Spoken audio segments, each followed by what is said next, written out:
Hello. Hello. Now, Hello.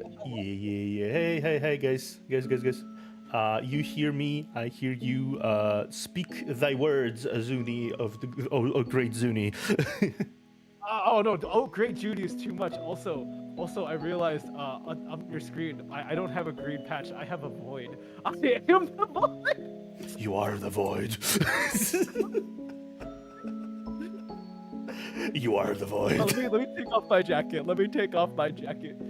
There we go. Oh no! Then my shoulders are exposed. Oh no!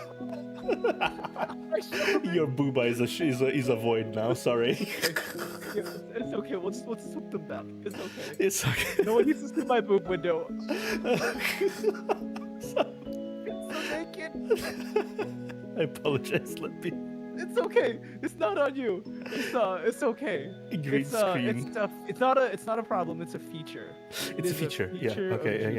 It's a Zuni. part of your lore, and being the observer that you are literally observing into my soul. Yeah.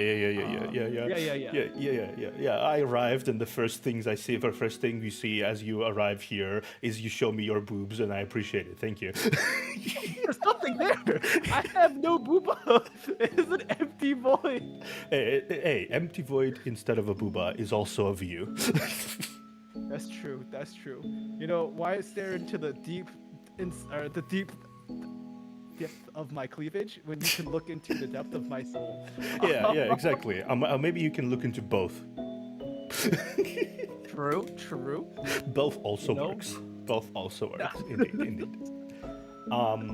Okay, you know what? On this wonderful note, let's introduce ourselves. Hi, I'm Theodore Lucas for everyone who arrived here. I am a member of Zenith Virtual Entertainment, and I am also known as The Observer. I'm a librarian VTuber. As you can see, like I have this nice little office in the background. We have the chair, table. Zuni even gets a cup of tea. See it? Those over there. Thank you. Yeah. And it's just like it's kind of like a vibe. I like to read stories. I like to play through various games, and I like to chat. And here we are going to chat about our extensive travel history with my guest here. Oh, that's my cue. Hello, I'm Judy Excel. I am from Next Stage Projects Codex, first generation. I am the academic VTuber. I do a lot of music analysis and I make graphs as well. Now, to no surprise to anyone, I do hang out in libraries quite frequently when I'm not in my lab. So this seemed like a very good fit. While it does seem like I am heartless, my heart is filled with spreadsheets, literature, and music. So hopefully that fills that out. And yeah, I've also done a decent amount of traveling. I've documented some of it on my streams.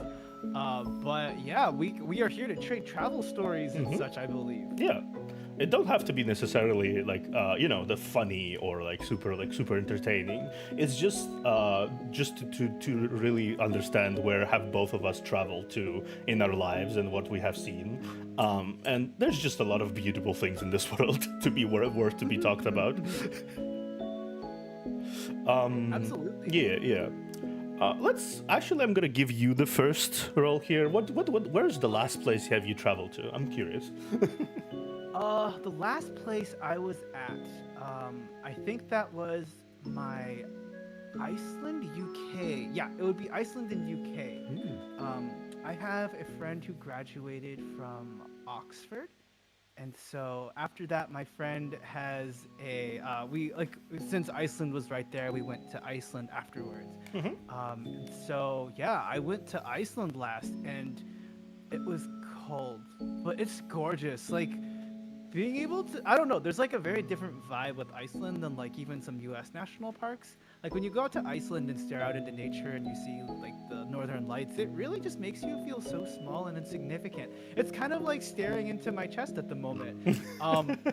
Like there's just so much space and depth, and you are so small and insignificant, and it really just kind of puts you into place in the universe. Like at the end of the day, we are just specks of like space dust, etc. And that's not to say like you don't have any value or worth, Of course. but like in the grand scheme of things, it's live your life, find joy in it because it's short. Like it's very short in the Oh grand yeah, scheme of things. absolutely, absolutely. My last travel destination actually, it was about a year ago. I traveled. I haven't traveled for the last year because I was busy with the YouTube stuff. But last time I traveled actually up north. Oh, Yeah, I live. I'm a Russian person, right? And we have a lot of uh, territory that is like connected to basically Arctic Sea. yeah. And I've been there about a year ago. I've been to an Arctic Circle. Whoa. Yeah, myself. It's just as much as you imagine it. It's ice, just as far as you look. Just Wait, there's not ice. like even like frozen grass or anything, like frozen vegetation. It's just literally ice. When you look at from the ground where you stand, right? You look into Uh-huh. the sea, right, and then the Beringova Moria, that's what it's called, something like that. And you look into it, and there's just like there's just giant clumps of ice in front of you. And there's sometimes happens a thing where like something falls off and it creates a massive wave that just goes like it seems like every one of those clump chunks of ice that falls off, it seems like a building just falling down. Oh, that's terrifying. Yeah. That's actually terrifying. Yeah. Wait, so how did you get there? Did you fly there, or did you take a train, or did you just drive? I I'm took a not familiar with train. Russian modes of I took a transportation. train, and then we took a boat. It was a small expedition up north when we basically decided to do some testing and stuff. I helped a friend. Yeah.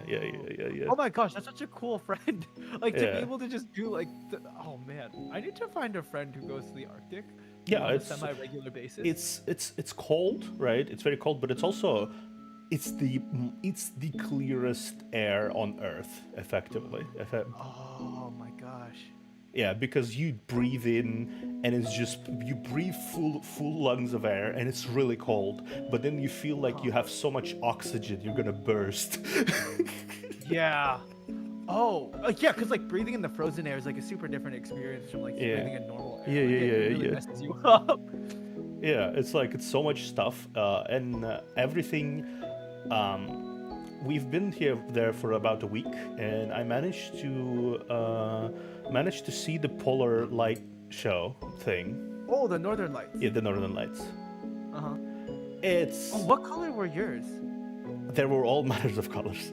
They were it was like a natural living light show of the world where Yeah, everything yeah. slowly moves on above you, and it slowly goes from green to like purple above your head, and then like slowly flows. Wait, you got the purples though? Because like when the Iceland Northern Lights were mostly green the whole time. No, like, there there's like wasn't a lot various of colors, shade. various colors. Yeah, there. yeah. But I various think it colors. depends on like where you are and Yeah, when you saw it. It was various colors. It was more. There was green. There was definitely green there. It was yellowish at places. Then it was purple. It's like it's very, very, very vibrant, and goes into I wanted more all. purples. Yeah, and you just kind of sit there and you just like. There's no Because word. like it's such a difficult it's a difficult experience to describe Yeah. because like it is just looking at it and just recognizing. Yeah, you sort of have to see it with your eyes to believe it, kind of thing, right? Even if watching videos doesn't quite do it justice. No, there's something about just the vastness of it all and Yeah. the silence. It's not like grandeur. The word is the word. It's more so just the reality of being. I think is the best way to describe it. It's a very centering and humbling experience. Yeah, that's as you mentioned. It's kind of like meditative Yeah. as well. It just says just kind of sit here at the edge of the world where nothing really human made matters. Everything kind of gets frozen over. The nature rules, and you just stand there and think, "Wow, my problems aren't worth shit." Yeah. Screaming. What is that? Yeah, like, wow, my problems aren't really worth shit, huh? Yeah. Oh. And it's just like it gives you this rush in a weird way. That's like, oh, maybe I'm just overthinking it. Actually, maybe I can just return back, sit down, and like text someone who I'm like not. Like who I like got into argument with, or maybe I can just sit down and do something. Like everything is solvable. This is gonna be here anyway. This is eternal. This is not going anywhere. I am probably going somewhere eventually, but this isn't. Yeah, it does put like things into like a smaller perspective. Yeah. Absolutely. I mean, for me personally, there are messages I leave unread, but for me, it's like it's never too late to message someone, like ever. Yeah. Like, even if it's like an awkward amount of time, it's like, look, I'm gonna be honest, I just forgot. Also, we're both VTubers, and that's a thing where it's just like at some point.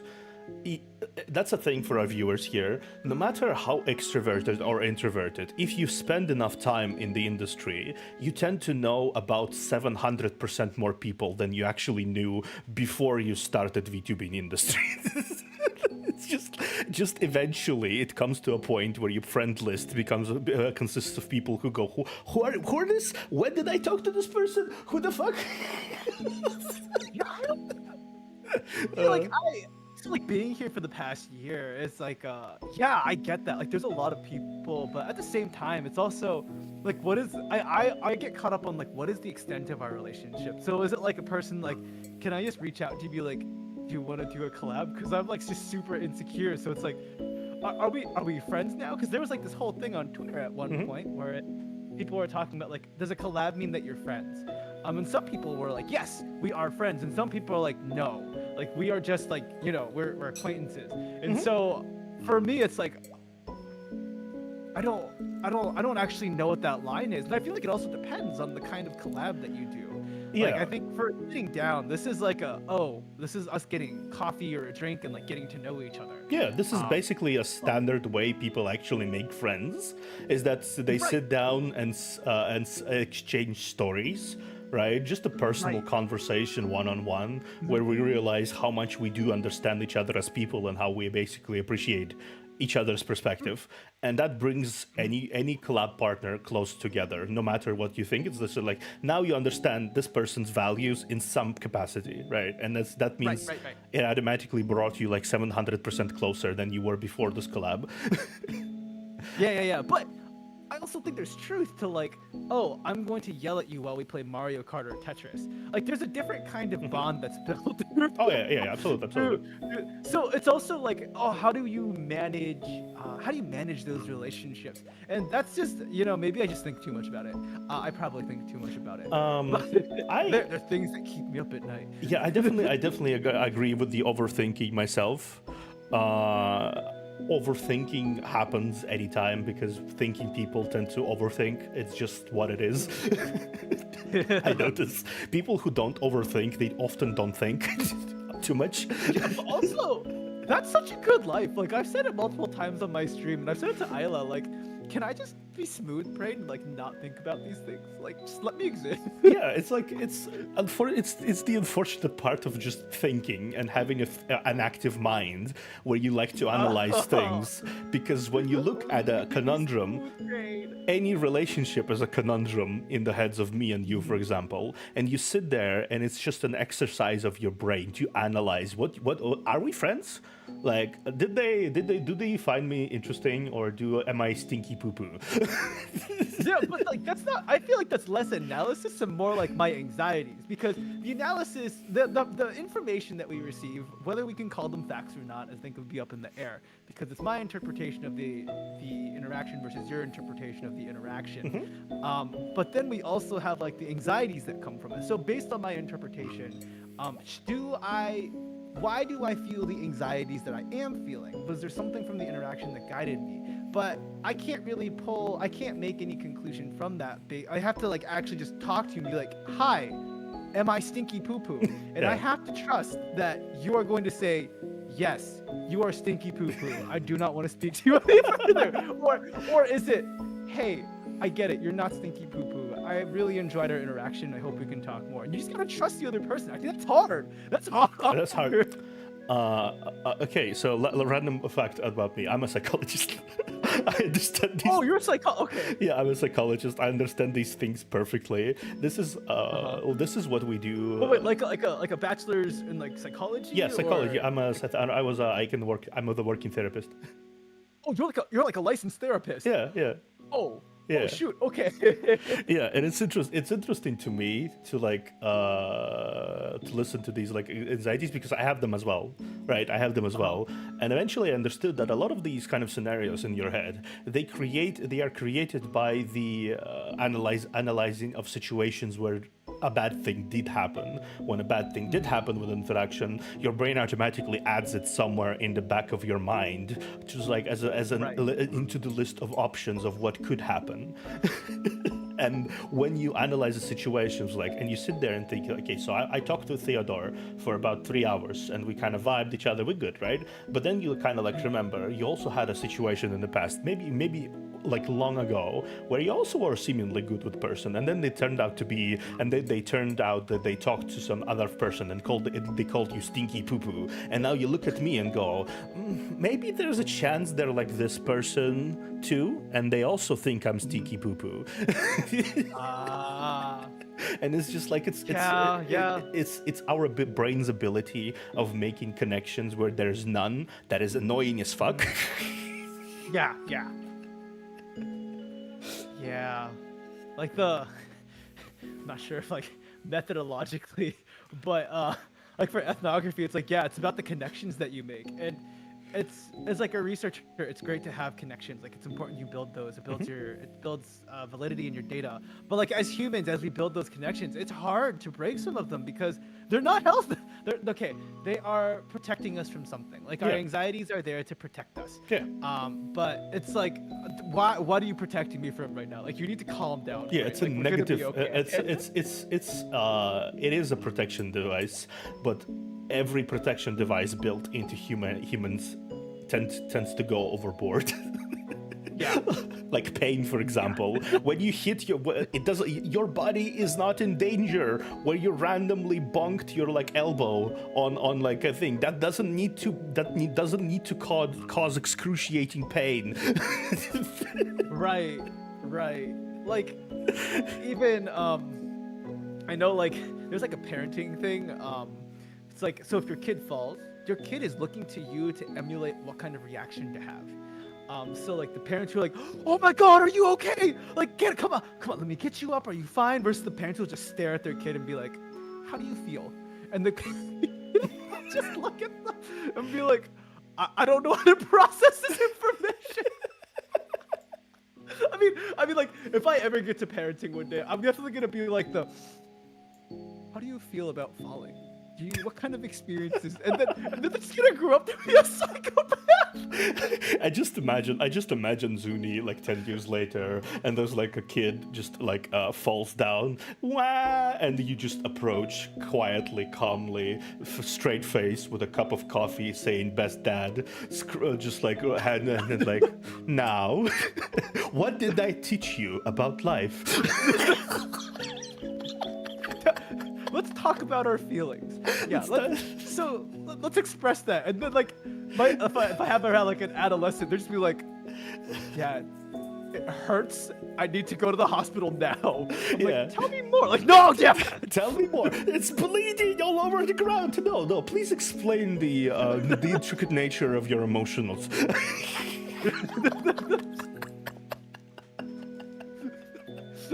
And then I'm gonna get sent to like child protection.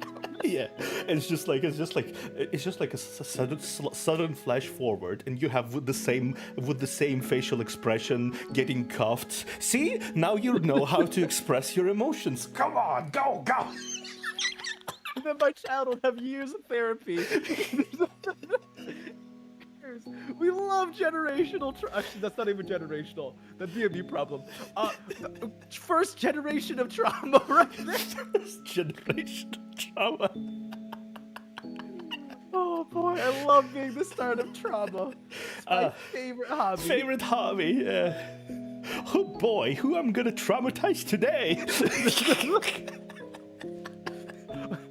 I'm sorry. we are very much detracting from the point of Yeah, this. yeah. Don't worry, don't worry. It's we are You're- we are traveling to the depths of our depravity. That happens too. We're here for it. We are here for it. Yeah. Okay. So I guess my question for you is, I guess, how many places have you traveled to? Because I don't actually know the depth of your travel experiences.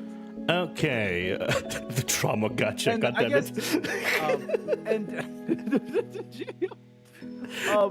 and with that, like you can include anywhere that's like outside of a 2 or 3 hour radius of where you live as quote unquote. Maybe 4? Yeah, I would say. I don't know if it's by plane. Let's say I one guess- day on travel. Let's say one day on travel by train. Let's say more than one day on travel by train. That counts about 4 hours of travel on plane and stuff like that. Basically Okay. around that. So I traveled to many places within Russia. Obviously, it's a huge place. I traveled from Lake Baikal, for example. I traveled to a lot of other places similar to that. I traveled Wait. to north. Huh? Can you tell me about Lake Baikal? Sorry, I'm learning this. Like, there's a Chinese song called Lake Baikal that I'm learning. Oh, Lake Baikal. Lake Baikal is the deepest lake on Earth. Oh, that song makes so much more sense now. Let me actually tell you how deep it is, so you understand just how deep it is. How deep it is? Is Lake Baikal? It's 1,642 meters. Why is it that deep? What happened there? Oh, it's where the Earth's crust is slowly pulling apart. That would track. Yeah, That would track. it's so fucking deep. It's legitimately incredibly deep. You look down there and it's abyss. It goes insane. Like, let me translate meters to feet. It's 5,387 feet. Oh, that's a lot of feet. That's a lot of American units right there. Yeah, that's actually miles. I think miles would be kind of better.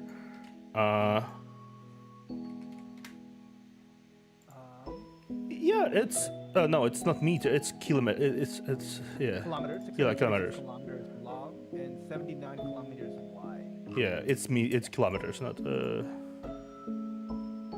Mile. yeah, mile. Well, yeah, it's basically 5,000 feet. 5,000 feet deep. Yep, 5,387 feet. Yep, yeah. It's incredible. Like, it's incredible how deep this lake How far is. is that? Like, what's the distance for that? Okay, I don't know what 5,000. Okay, let me That's a see. mile deep. Yeah, it's mile deep. Holy moly! Yeah, that's basically 1 mile deep. Just like you need to swim 1 mile into the depths to reach the end of the lake, of this lake.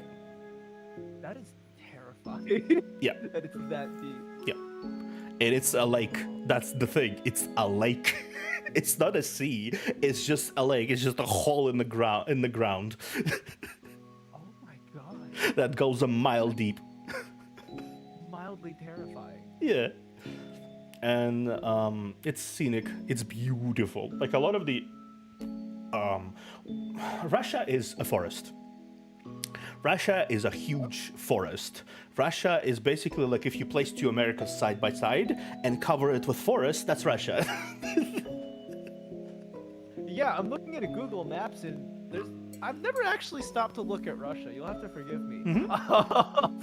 But yeah, there's a lot of green. It's a forest. It's a huge wow. forest. It's basically Yeah.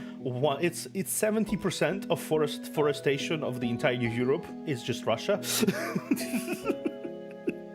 Wait, yeah, it's like Canada. Yeah, which is very similar. We have similar climate. We have similar nature. Like, a lot of the northern animals live here. Foxes, elks. A lot of people here. A lot of Have you things. seen an elk in person? I have. I've seen the bear too. Oh.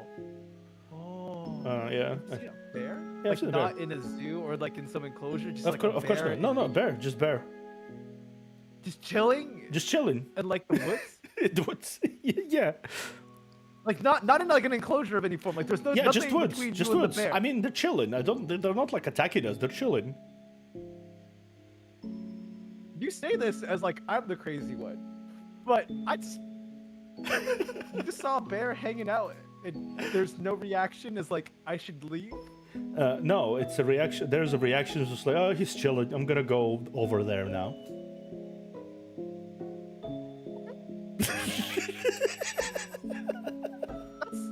Yeah, that's not my reaction. That's what I see. Like if I were in a place with a bear, I would typically like one. Let's A grizzly. run. I have seen three types of bear. I've seen the brown bear, which are like small, cute types. They're like absolutely harmless. Like you know the cute one, little meter-tall babies that basically go around collecting Okay. berries. I saw Yes. that one, right? Yes. Ohio Ichikochama. Anyway, I also saw grizzly, like from a distance, or from all over the lake, where it was basically vibing there and catching some fish. And I've seen a polar bear up close. Okay, I know polar bears are dangerous. Like Yeah. those are actually aggressive. Oh yeah, and- those are very aggressive. The problem is the polar bears were not aggressive in this case because polar bear realized if it don't attack, it get fish. It get fish if it don't attack. So it didn't attack, it get fish.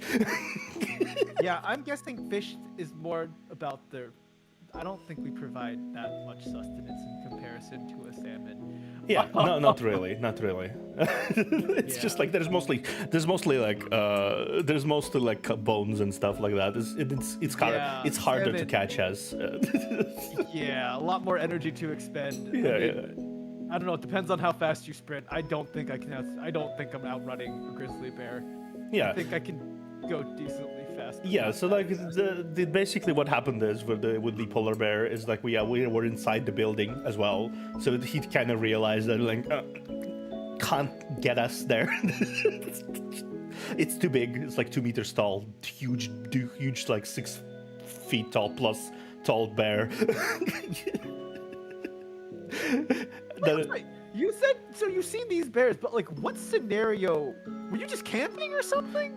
It was a little research station, effectively, where close to it, and it was bear that was vibing around as it tried to find some fish to like little holes in the ice to get some fish from below, right?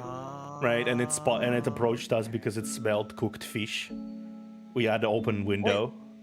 Shouldn't the bears be hibernating if it's like frozen? Not the polar bears. They live in our town. Oh, okay. The polar bears, not the polar bears, no, but the grizzly bear. Yeah, the grizzly bear. I don't talk about the grizzly bear. Yeah, it was basically grizzly bear was just vibing around a lake. It didn't touch me. I didn't touch it. We were living like. You say this so casually, but you know I would be freaking out. I don't. Yeah, you know what? I think I can appreciate and respect your. Yeah, you have a lot of self-control to not freak out and run. Yeah, it's at some point you realize when you live in the forest, like for most of your life, the forest creatures are just there to like live. they're not necessarily want to harm you until when you maintain a certain level, so certain rules of theirs. Right, if you don't agree, if you are not aggressive to a grizzly, if you're not like going to its territory aggressively or stealing its fish, it's not going to attack you. Like that's just how it is. See, I understand those rules. Yeah. I inherently understand them. Yeah, but yeah. my problem is when you break a rule that you didn't know about, or that day they were just pissed off, and then they cause you extreme bodily harm that may or may not lead to one's death. Like, the margin of error is what I'm concerned about. I guess that's fair. The Yeah. actual rule. Yeah, that's fine. Because, like, I get it. Like, you know, this is my space, this is your space. I'm not gonna. You clearly are the one with more power in this relationship, if we want to call it that. And I am not going to, for lack of better terms, fuck with you. So, just I need to know what your boundaries are, and that the grizzly bear, whatever bear, is not going to be like, well, Judy, thanks for asking about that, or in bear terms, like he's not going to do that with me. Like I could do that with other humans, but the bear's just going to be like, well, I guess you're going to die now, and like. I'm not okay with that. Yeah, that's fair. That's fair. I could get that. I could get that. Yeah, it's just it's a cultural thing mostly. Yeah. Yeah. I don't know. Like yeah. It's a cultural thing mostly. Okay, so you said you're at you've seen Lake Baikal. I've seen Lake Baikal. I've seen Antarctic regions. I've seen that's just from Russia. I've seen a big, really flashy city we have like tropical called Sochi. I've been all over. That's where the Olympics were. Yeah, the Olympics. That's basically where the Olympics were. Yeah. It got turned into a resort town basically for the Olympics and stuff like that. Even renovated, and there's now you can vibe in the summer, and it's basically like a resort town where Russians can go easily for like very quickly and just go there to vibe as during their summer holidays or something like that, or during their like when they are off work, they can go there, right?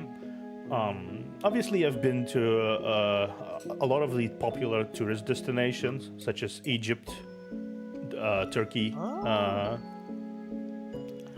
Those places I've been.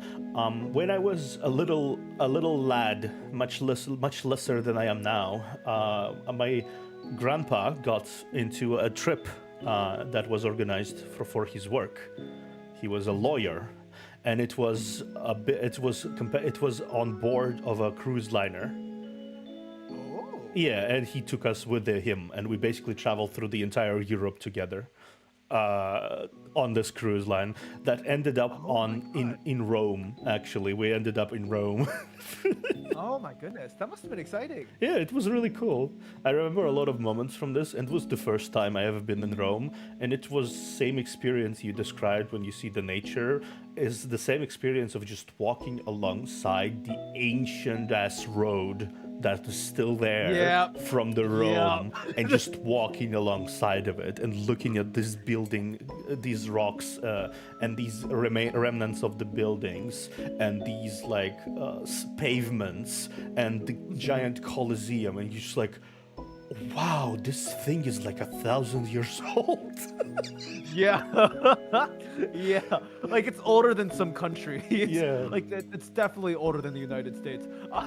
Yeah, it's been there. Like, it's been there for so long. So many people walked on this path thousands of years ago. And it's just like you sit there like, holy shit. Yeah, I definitely, it's really hard to explain it because I know like a long time ago when we were traveling, I was on a cruise and I wanted to visit like some of the old Mayan ruins, and I believe it was somewhere in Mexico. But my aunt was like, Junie, why do you want to see a bunch of old rocks? And I'm like, cause it's cool. I don't know. And at that time, after she asked that question, I was like, what is the point of seeing a bunch of old rocks? But there is some kind of reverence to it in recognizing that this is something valued by humanity generally to be preserved. Yeah. It has so much like historical and social context behind the stories. Yeah. Where it just like it changes things for you.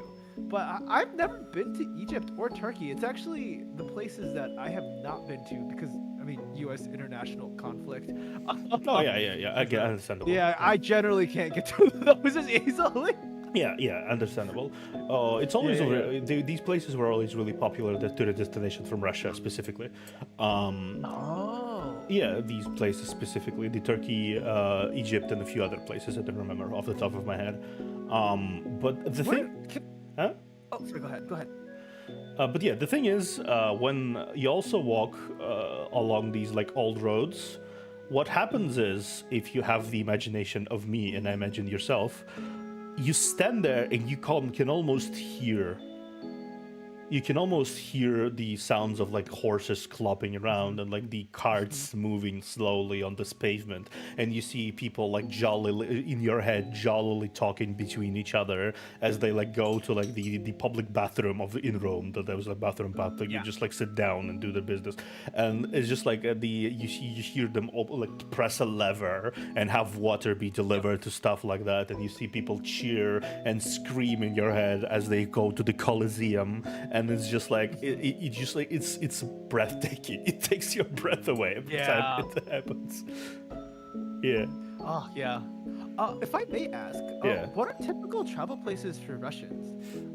Because I just realized, like, in all my travel journeys, I truly do only know from like a U.S. centric,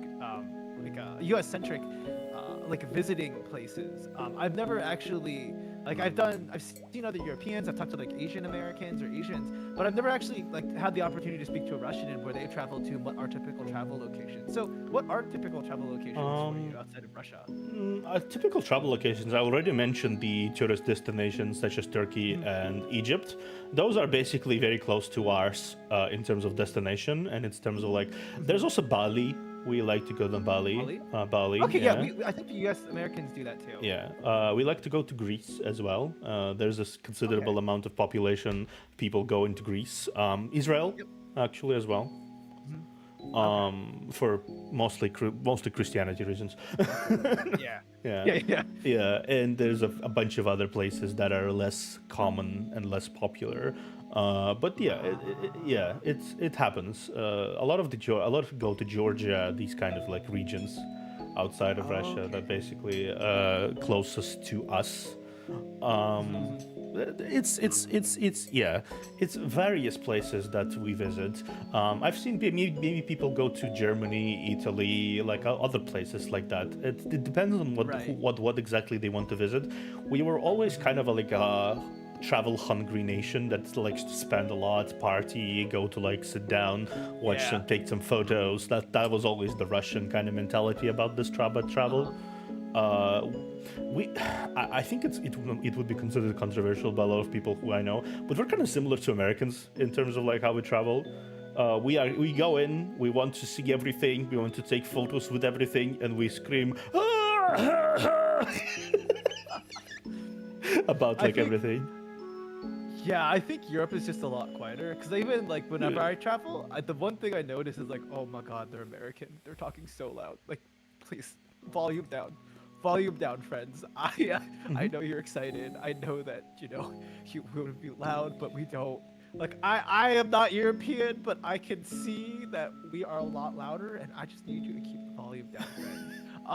Yeah, same thing happens with Russia. It's just like they talk to Russia to each other. They laugh across the entire restaurant when they sit there. They just kind of talk to each other loudly. They're like, "Oh, bring some food, please." And it's just like there's no chill. There's physically no chill. I think there's a shared traveler experience. I think that's why like even when travelers meet up at like hostels, they can connect very quickly because like even though we are from different countries, I think there are shared experiences across being a traveler. And of course, our countries will have our differences, and whether they can like sort through those differences is up to the travelers. Of course. But at the end of the day, like people do want to experience the world, and I think there's truth to what you have said. Is like there are similarities, and absolutely like on my first travels, I was absolutely the loud American. I remember my friend was.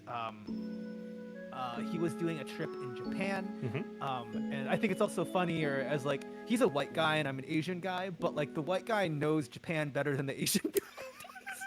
Amazing, yeah, fantastic. So like I was like being really loud there. He's like, Judy, you got to keep your volume down. I'm like, what do you mean? He's like, Judy, you really need to keep your volume down. But like you start learning to better fit into the spaces, and like as you travel more you recognize oh, this makes sense, like I need to shut up. Yeah, the thing is, I feel like a lot of the time when you live in your own country and you live in your own little bubble that exists outside of everything else, you do not realize how little the customs you have grown to know since you were like very little, how little this custom matters.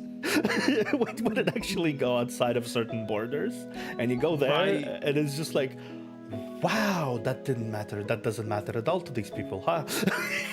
Yeah. Like even when I try like going to Europe is such a like the whole not tipping thing, like it makes so much sense. Just pay your workers and tell me how much I need to pay. Like it doesn't make any sense. I mean, I understand why we have in the United States. There's a whole like just cultural differences of how we value work. But like going abroad, it's just made me really think about, oh man, do I really want to stay in this country? Like maybe I should just leave. Canada's nice. Like Australia's also pretty nice. Yeah, I've been. I can say for sure. Certain. I've been to US before once. I will never forget the fact how much I missed European and Russian food when I was there. Yeah, I'm sorry. I'm sorry. Look, we have some good food in the United States. Yeah, we have some also good food. overseason our food. Yeah. We so much salt and pepper and everything. I used to watch this channel on YouTube, basically, where this person goes around and gets like street food, and I was like, it became a joke for me to see, and had a healthy dose of the sauce, sprinkles like a baton of sauce, a healthy dose of sauce, and then more sauce, and then more sauce. Sounds right. That sounds right. And more sauce. Did you know they also needed to add the vodka sauce? The vodka sauce is good. The vodka sauce. The vodka sauce. This cheesecake needs some vodka sauce. Oh my god. Like actually, it's so much sauce. Oh my god.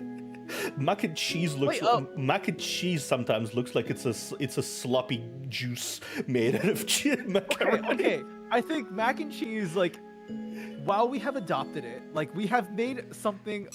Okay, I'll start with, I don't think there are a lot of authentically American dishes. One, because we are a young nation and we have like we have made an influence on the cultural scene, but I think we still have a lot to learn in terms of like finding what our sound is, what our food is. And so mac and cheese, the reason I'm going back to this is that it depends on who is making the mac and cheese and where the mac and cheese is being made. Yeah, so with that, where exactly did you visit in the United States? Did you stay on the West Coast or the East Coast or the Midwest or the South? I visited the Midwest, I think. Whoa! Wait. You went from Russia to the Midwest. Can I ask what state? Let me remember. It was so long ago. Let me actually check. I have some logs of this.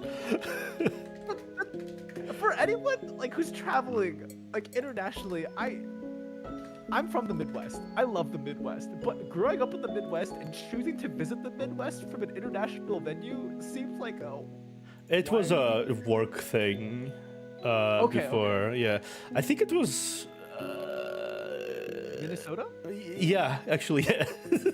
Really? Okay, that was a guess. So the reason I guessed Minnesota, they have some big research facilities up there. Minnesota. Yeah, it was Minnesota. Yeah, it was Minnesota. Okay. Let me get a map of the U.S. out just to make sure that I'm not speaking out of my butt. To make sure that I have it all right.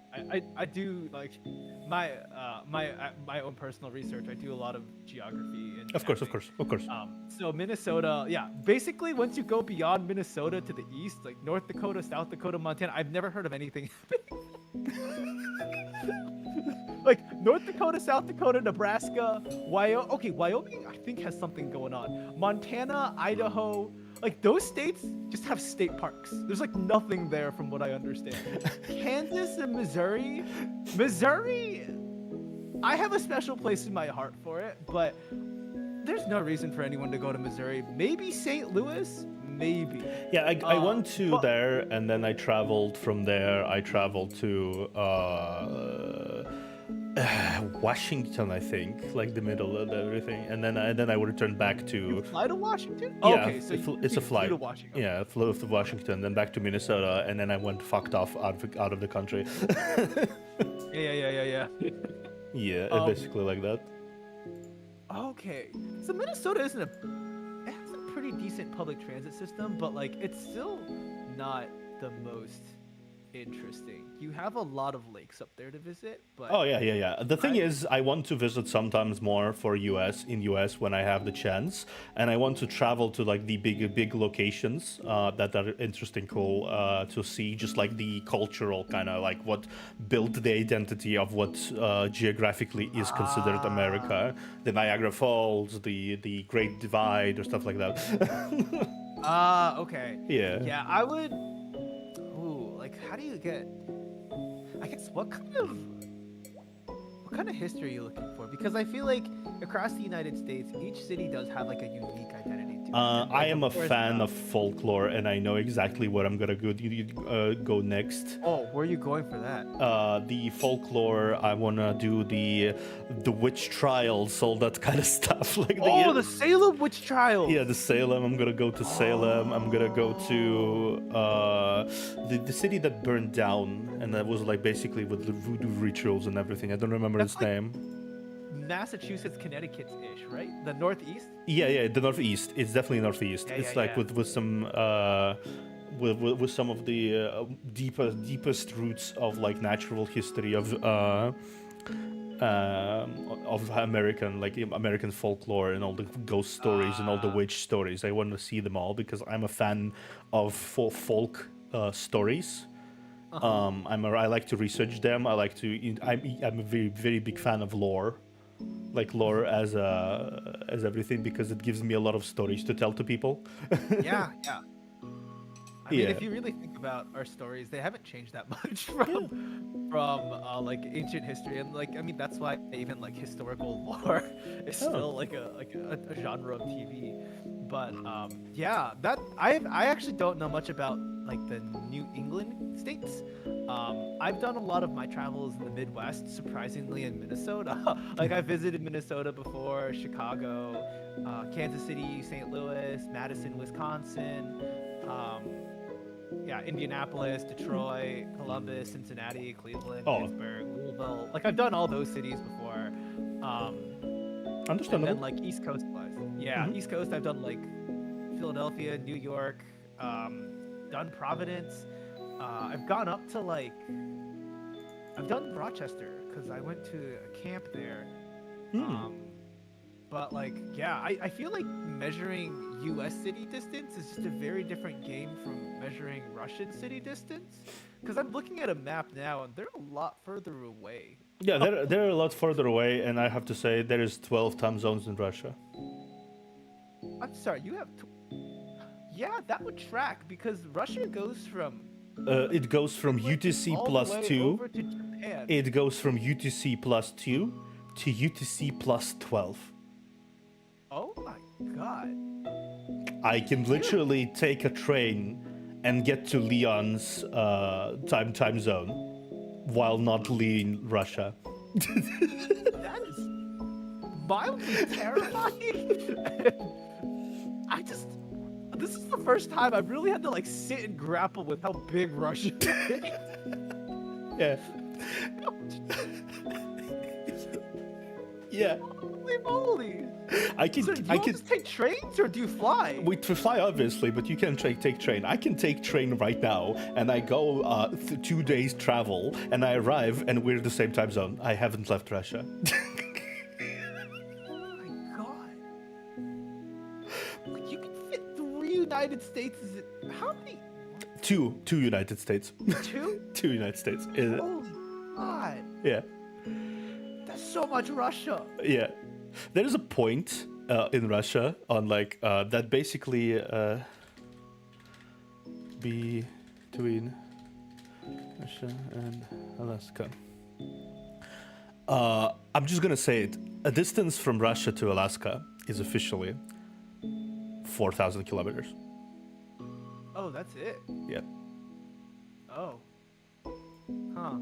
We're basically touching tips. Yeah, basically. Like, there's a part of Alaska and Russia that's literally reaching out towards each other. Yeah, we're basically touching each other. Like I just want to say hi. You think that Russia and America is so far from each other, but no, 4,000 kilometers. Nah. Oh my god. Yeah. Yeah, but that's baffling to know how big it is. I've just never looked into Russia this closely. Like my travels have never taken. I mean, again, because U.S.-Russia tensions right now, I'm probably not gonna get to Russia anytime soon. Yeah, like it's 2,000 miles effectively. Wow, that's so close. Yeah, it's you can cross it on a boat Yeah. in like a day. So I guess going back to like the United States thing, when did you visit? You said it was for school. It was for work about 5 years ago, if I'm not mistaken. Yeah. Oh, wow. Okay. Yeah, that's pretty recent then. Yeah, it's. I mean, and how long did you stay in the United States? It's like a month, effectively. Oh wow. Yeah. That's not bad. So you did Minnesota and like a bunch of other cities all in a month? Yeah, basically. We traveled quickly. We did more stuff like that. I visited more like it was more camping trips than anything for me. Like lots of camping trips, lots of interesting stuff like that. Territory, the wilderness. We visited the park. What's the closest park to Minnesota? That is like I don't remember. Well, they have like a bunch of lakes that are pretty famous. Yeah. I'm not sure what they are though. I mean, on Google Maps there is the oh my god, I'm gonna butcher this. I'm so sorry. Chequamenik National Forest. There's the Ottawa National Forest, the Menominee Reserve. Oh, that's Wisconsin. Sorry. Yeah. No, that is Chippewa Falls, Lake Traverse Reservation. There's a couple. Like, there's the only thing to do in Minnesota is go hiking. Yeah. I don't mind. I was very outdoorsy person before I became a YouTuber. Wait, so, oh wow, so you're an outdoorsy person. Like, so do you like cities or are you more for like not urban, like rural spaces? I'm more for rural spaces myself. I live in a rural space myself, and I like traveling in rural spaces. I enjoy these vibes a lot. I enjoy places where nothing happens. Like I do understand the value of the metropolis cities and the big centers of population. There's a lot of stuff to do here. There's a lot of stuff to do, like experience, right? But I wouldn't live in one of those spaces myself. It's too exhausting. Like it's genuinely too exhausting to live in one of those spaces. Like I live in the middle. I live here, where it's just like outside, like fairly far away from the main city area. It's basically in the middle of the forest, like a pocket of cleared space in the middle of the forest, where like a bunch of houses are here, a bunch of like spaces people live here, like a cottage houses basically, and that's where I live. It's quiet, air is clear, you can see the stars, you can go outside. Yeah, everything is good, everything is awesome. You don't get too much car honking every day. Everyone knows each other. It's wonderful. Yeah, I think I probably am not that rural. I can tell you every time I visit the big city, I just stand at the terminal and I'm like, oh my god, why is there so much going on? Yo, just stop. It actually stresses me out. Yeah, the thing is, I mentally imagine in my brain you standing at like the terminal, and once you take one step, and it's just like a comedic picture of social battery. Basically, when I get into the big city, it's like I need to have a plan of what I'm doing. Like that will motivate me to get going. So like I know I'm going to the city next Tuesday and I already have a schedule built out. So as long as I know where I'm going, I have my schedule ready, like I know what I have to prepare for. Like the battery is already set to like we got this much and we're gonna go do what we need to do. But like if there is no plan, I'm just in the city. Like I think there's also like a different way. Like if I just need to have the energy, like I'm not going to say I'm an introvert or an extrovert. I think I can prepare for whatever situation. My natural inclination is I'd like to be by myself. Yeah. But I know how to be an extrovert given the spaces that I'm in. But like when I do go into the city with an agenda, like I want that agenda done. Very rarely do I go into the city to just chill because it's expensive. Yeah. So like the battery, I would say like, to your analogies, like, yeah, I do step off the train and like the battery's at like 150 because like I just need to be done with today. And then it just slowly, like not even slowly, like every time a task is completed, like the chunk of the battery just goes and goes and goes. Like there was, like I used to go to the city fairly regularly for school, and like they were exhausting. I used to wake up at like 5:50 and bike to the train station, which is like a 5-mile bike ride. Yeah. And then I'd get on the train, and then I'd sit in my office and be like, "Why do I exist?" That's the feeling I understand. Oh God. But now I do a lot of my research from home, so I don't have to do that as much. But God, the days I was on campus, it was painful. Yeah, when you do that kind of stuff, I feel like you spend more time researching why do you exist other than doing actual research. I try to work on the train, but some days it's like, why? Why am I here? It's just like I just imagine like a slowed down depressive version. It's like, tell me why. You ain't.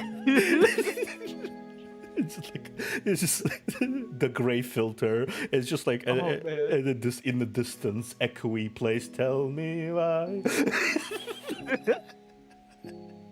Oh, I'll need to make you a backing track so you can do that. Yes. It's like you know those arrangements of like really sad, slowed down versions of like with like echo. Absolutely. It's just like it's just like you sit there and with a doomer filter on, just staring at the opposite window of the train. It's just like, tell me why. I mean, it was such a strange time. Like this was like during COVID for the United States, so like it would be like the first time we all had human interaction, and I'd see like the same people at the train station every day. So it was this crisis of like, do I need to try to befriend you, or like are we just gonna pretend that we see each other every day on the train and we just exist together? Honestly, I feel like that's honestly that summarizes a lot of the interactions you get in public transport with people. It's just like you just exist together for like half an hour. Right. This basically VTuber Twitter. We all exist. We all show up on everyone's timeline, but it's like, so we're just gonna be like, what's up? Hey. Yeah. Yeah. Actually, let's talk about something interesting compared to travel. I was thinking about it. What kind of food did you try in your travels that is like good, was memorable to you? Oh, memorable food. Excuse me. Okay, I think this one's memorable in a different way. It's like, why is this? Okay, so I'll start with Iceland. The reason it's memorable is because Iceland is expensive because it's Iceland. And one of the meals that I got there was like a specialty Icelandic hot dog. Yes, it is just an Icelandic hot dog. It's not any different. It's just a hot dog. The reason why the place got popular though was because the U.S. president visited it. And the reason why it is memorable is, why on earth did I pay $12 for a hot dog? Why did you? Because it was cheaper than anything else.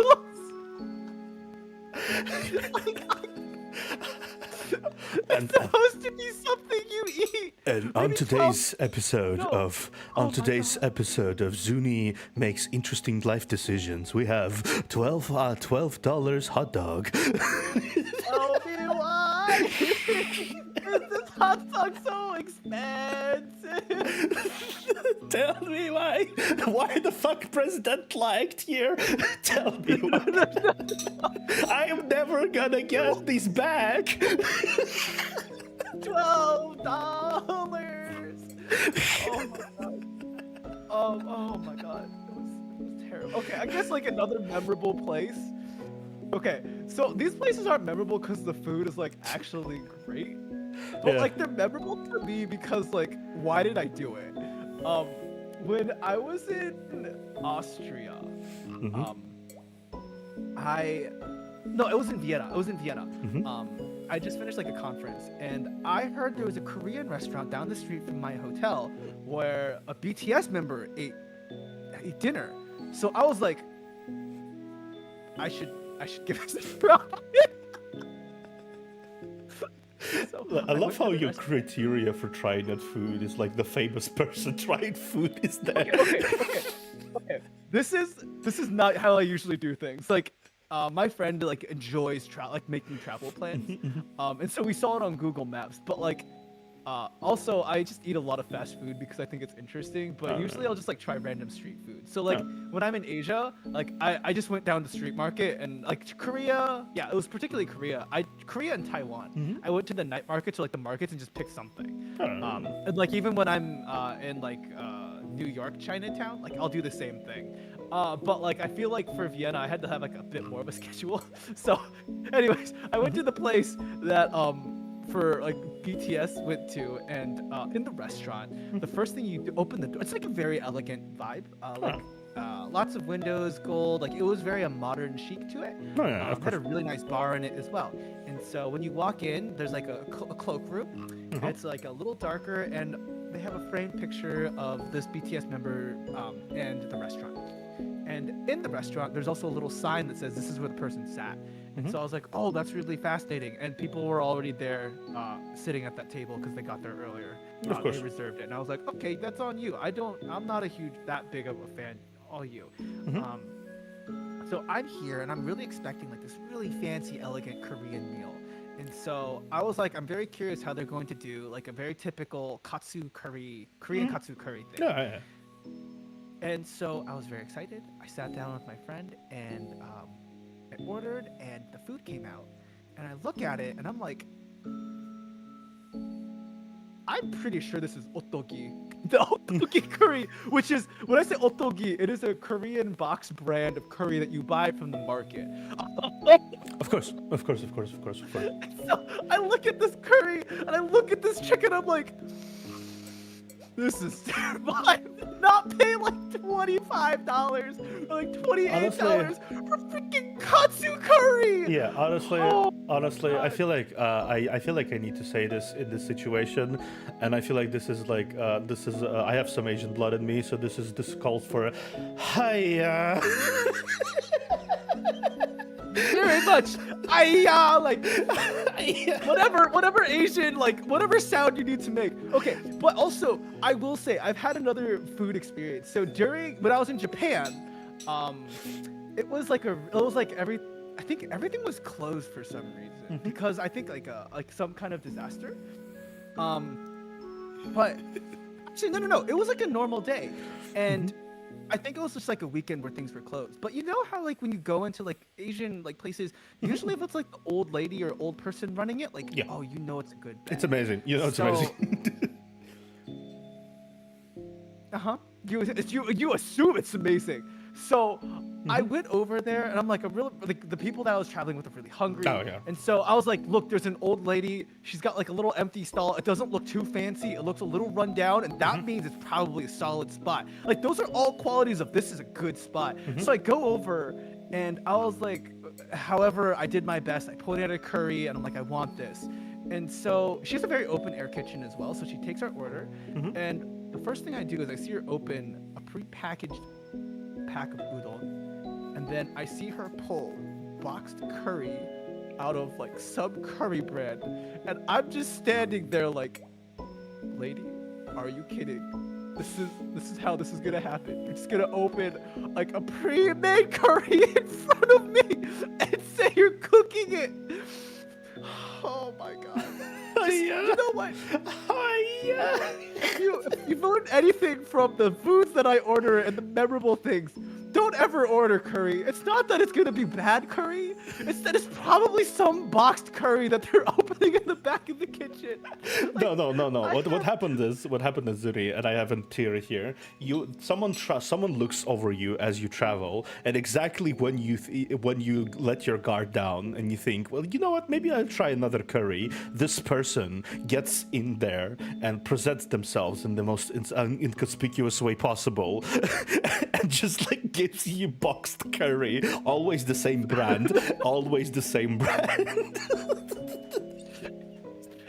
hurts my soul. I trusted this lady.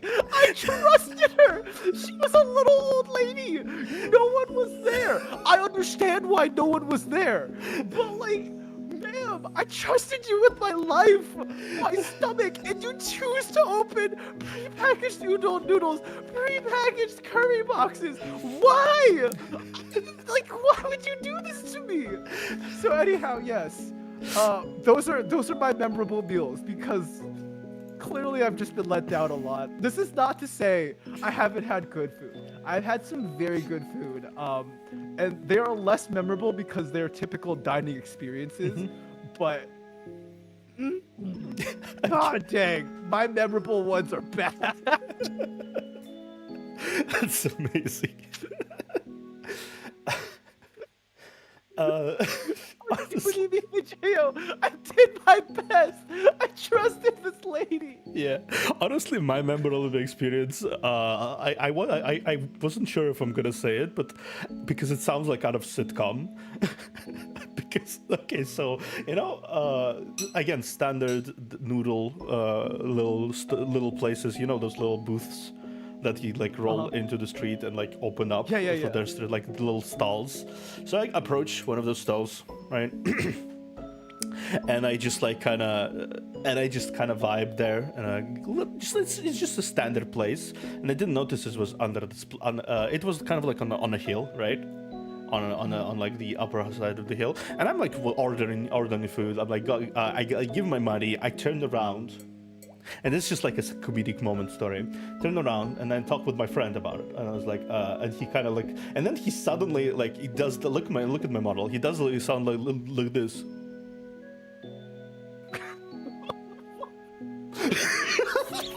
He does this. I turned around. Apparently, the brakes of this little cabin broke. I'm sorry, a little what? The brakes of this cabin, like when there's like something broke inside, and it slowly rolled away into the distance after I gave it my $10. Oh no.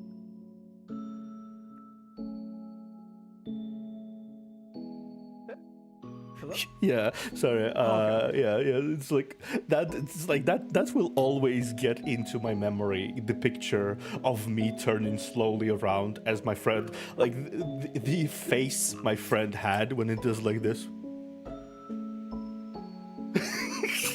Slowly turned around. It's like he doesn't even say anything. I feel like he kind of processes in his brain what is happening. Should I be going after this? And I slowly turn around and I see my $10 slowly roll into the distance.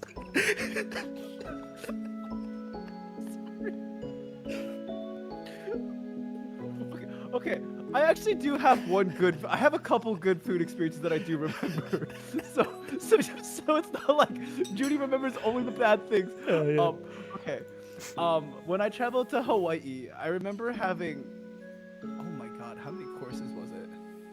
Okay, when I went to Taiwan and I went to Hawaii, I had like a multiple course dining experience. Oh wait, okay.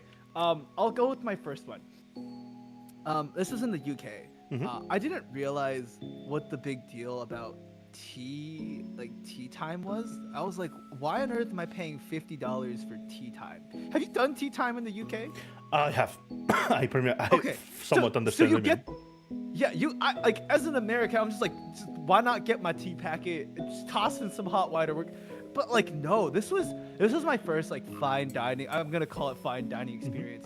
And the only reason I went was because my friend was like, look, they have pod toilets, and I feel like if I say pod toilets, it already explains the place that I was going to. Yeah. But truly, my only interest in this place was because they had pod toilets. But it's called sketch tea time. And so this was the first time I'd done something like this, so I'm like, okay, you know what, $50. But it was like the aesthetics was really nice. It was like a very modern, weird, quirky kind of pop. And they gave us like 3 tiers of tea, like biscuits and sandwiches, and I thought I wasn't gonna be full, but like they gave you just enough where it's like your portions are good. Like even after the first tray, you really don't want more. And then they gave us the tea, and it was just overall like a very nice experience. And I will say, like, I really enjoyed that as like my first quote unquote fine dining, and I did not realize the appeal of tea time. Oh yeah.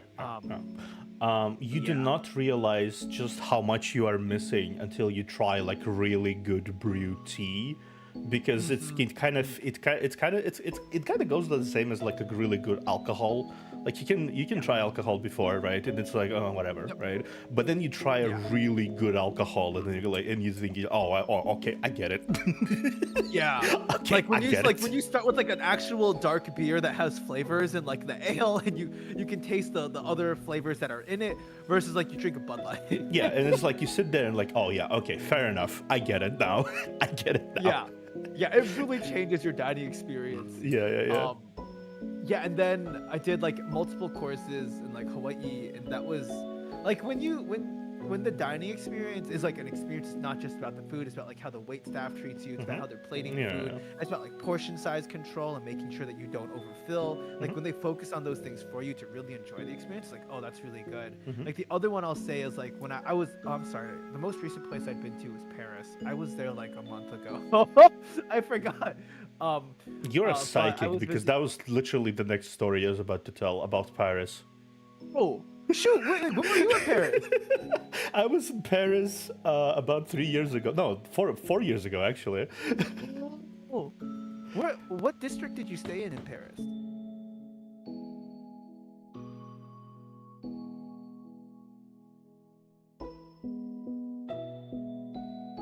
Wait, are you talking to me or no? I think he's muted. Okay.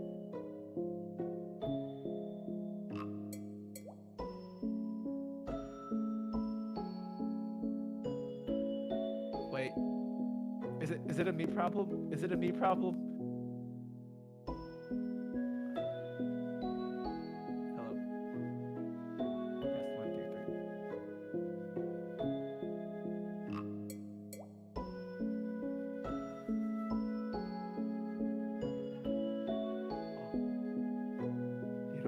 Theodore, you're muted. I'm a. I can't hear either.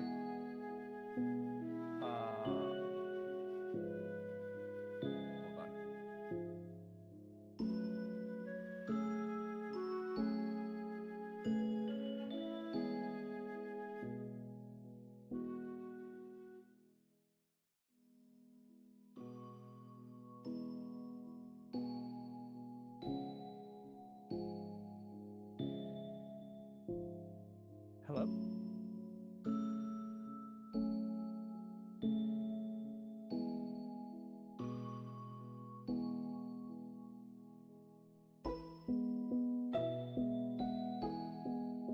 My audio works. Theodore?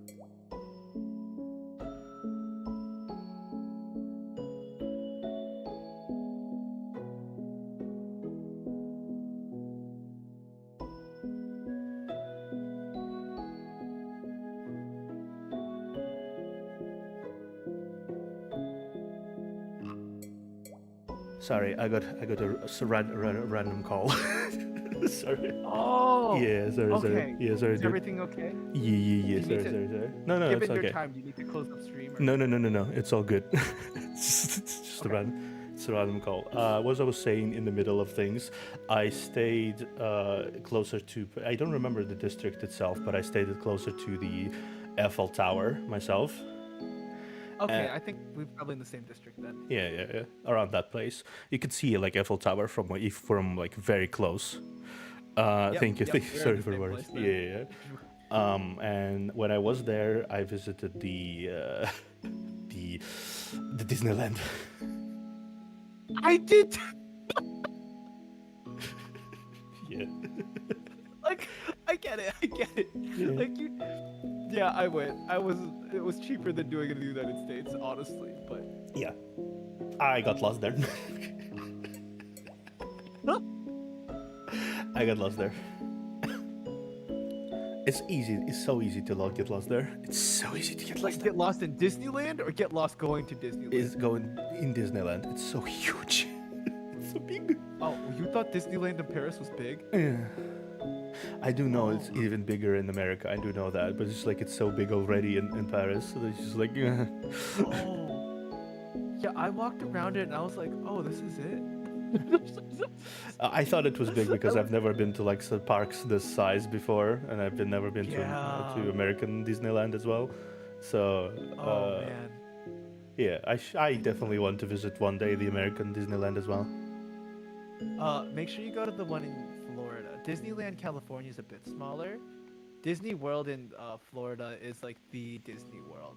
Mm. But like also you really gotta plan for it. Like it's like a whole thing. But sorry, continue your Paris story. Yeah. Okay. So I just remember one thing. For some reason, it's stuck into my brain randomly.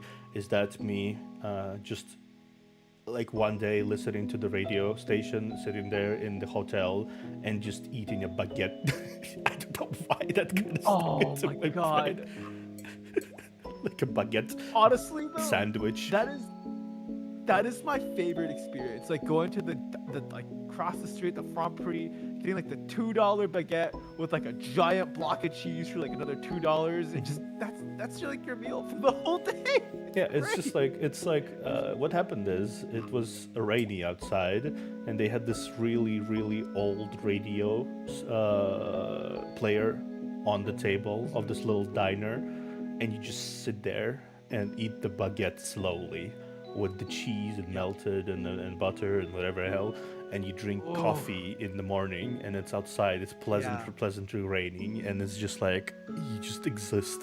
You just Yeah. exist for a while. Yeah, I think that was like that whole just like vibing and existing thing was one of the most challenging things for me as like an American tourist. Hmm. I feel like the United States, like it's always just go go go. Hmm. But like traveling to Europe and particularly Paris, like I saw like a girl who was at like one of the restaurants I went to.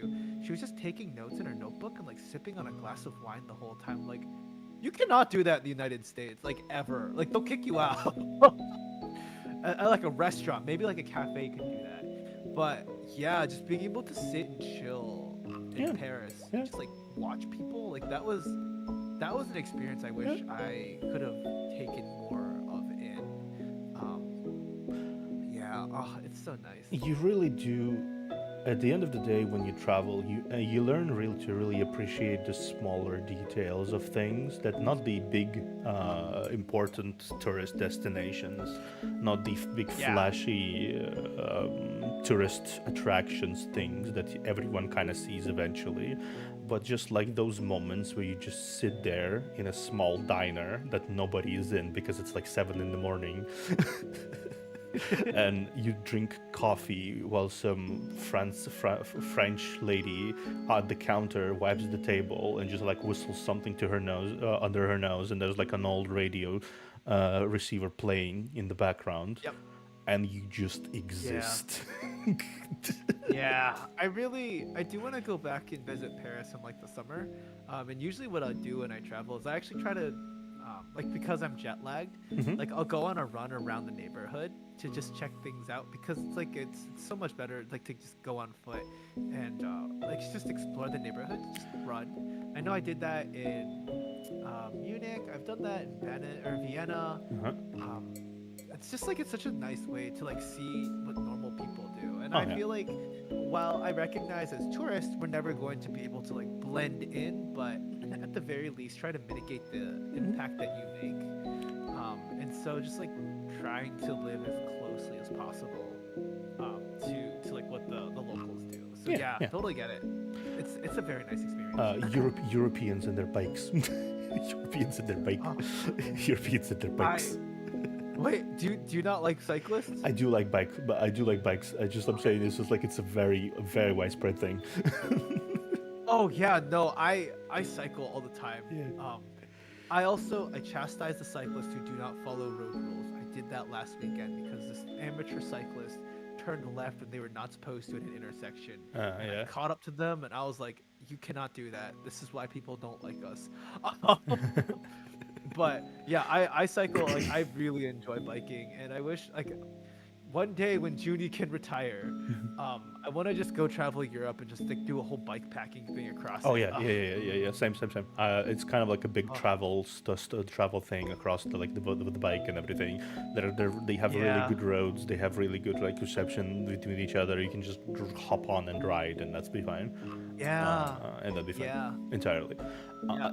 Another really fun story, like related to just vibing, is that when I was in Rome for the first time, again, I already mentioned it was like for a few days, effectively. I tried for the first time. I tried the authentic Italian pizza. Oh, it's like very thin, right? It's very thin. Like it was surprised to me because of how thin it is. It's just like it's basically like a super thin layer of crust, and of the dough, and it's like really rich amounts of like fillings. So when you like when you cut it and you take it, it's kind of like a hefty dose of these fillings are there, and the crust and the dough, it adds to it instead of just like being the dough with the filling. It is the filling that is like the biggest draw of these pizzas. Interesting. And then the dough adds this little crispy note to it. It's kind of like a sandwich, but like sandwich part, like the bread part is very small. Yeah, it's very elegant, so to speak, like that. Yeah, it's very elegant. It's very delicious, though. It's very delicious. Very delicious. Yeah, very delicious. They should have added a pineapple. No, I'm kidding. I wouldn't do that to the Rome Italian pizza. I would do that to U.S. pizza though. Wait, does Russia have a part in the pineapple on pizza debate? We don't have a part. We eat it occasionally. Would you put a pineapple on a pizza? Not like a whole pineapple, but like pineapple slices on your pizza? There has a Hawaiian pizza. It's called like that, and there's Do you enjoy that pizza? It's good. I think I rest my case. I know like some like a US side folks and VTubers are like, ew, pineapple should never be on pizza, but like also don't knock it till you try it. It's got a nice sweet thing to it. Yeah, okay, let me explain why I like it, because I'm a deep appreciator of contrast food. I really deep. When I eat something, I like to be sweet and like sweet and spicy, or like it to be like sometimes a little note of salt to the sweetness, to like the balance out the extreme tastes. So when I try pineapple on pizza, it adds this note of sweetness to the savoriness of the pizza that is really appreciated by me personally, and it brings a different kind of combination of flavors that you don't get from a usual pizza, which I really appreciate. It's like when you put egg and tomato together. Like the sour notes of the tomato, like tame the egg. You know, it works out. Yeah. It's fine. Yeah. Thank you. I rest my case. Yeah, it's really good. Like it's you have to appreciate flavors. If you're gonna do a boring thing, just like sweet, it can only be sweet. Salty can only be salty. You really don't know the vast range of tastes of the food that exists out there. Yes. Yes. 100% agree with that. Like, the whole point of flavors is not the whole point. Like, there are blends that don't work, and there are proportions of blends of flavors that don't work. Yeah. But generally, like, good food has, like, a fine balance of all of them. Like, whether it's the texture, the saltiness, the bitterness, etc. Like, the experience that you have in your mouth. They do, like, things can work and things can also not work. Yeah, exactly. So I was always the a kind of person when it comes to food that go ahead and try it at least once before you say. Don't follow a trend. Don't follow a trend that says, oh, that's gross, that must be gross. Just try it and realize it. If it's not for you, it's not for you. This is not like nobody's gonna like burst down your door after that. It's like, hello, I am the pizza. I'm the pineapple pizza police. We're gonna force feed you some more. Christ. The pineapple haters will find you. Hmm. Yeah, it's just like I don't know. I don't know why people are a lot of preemptively. This like at this point it became sort of more of a meme than anything. That is just like, Yeah. but it's legitimately good. It's legitimately good. Yeah, I do enjoy it. I would definitely do more. Would I place pineapple on like every type of pizza? Probably not. But there is a very specific there's this very specific flavor combination on pizza that is adding the pineapples on it, and it's really good. Speaking of fun pineapple fact of the day from Observer. When you eat a pineapple, there's a tingling sensation you have on your tongue and like cheeks and everything, right? So what happens is when you eat a pineapple also eats you. Someone mentioned this on a stream the other day. I didn't realize that the pineapple eating us was the pineapple eating us. I thought it was just a feature, not a glitch. No, it's like legitimately when you eat pineapple eat you too. It's an acidic thing. It tries to like defend itself, and you like eat it, and you chew it, and it's also eating you a little bit. It's a nice feature. Nice feature. You know, it tastes pretty good. Yeah, sometimes you need your fruit to eat you too. Yeah. I love the experience of being eaten by my fruit. It helps me stay alive. It's just like every time I mention it, people like either go "huh" or laugh about it.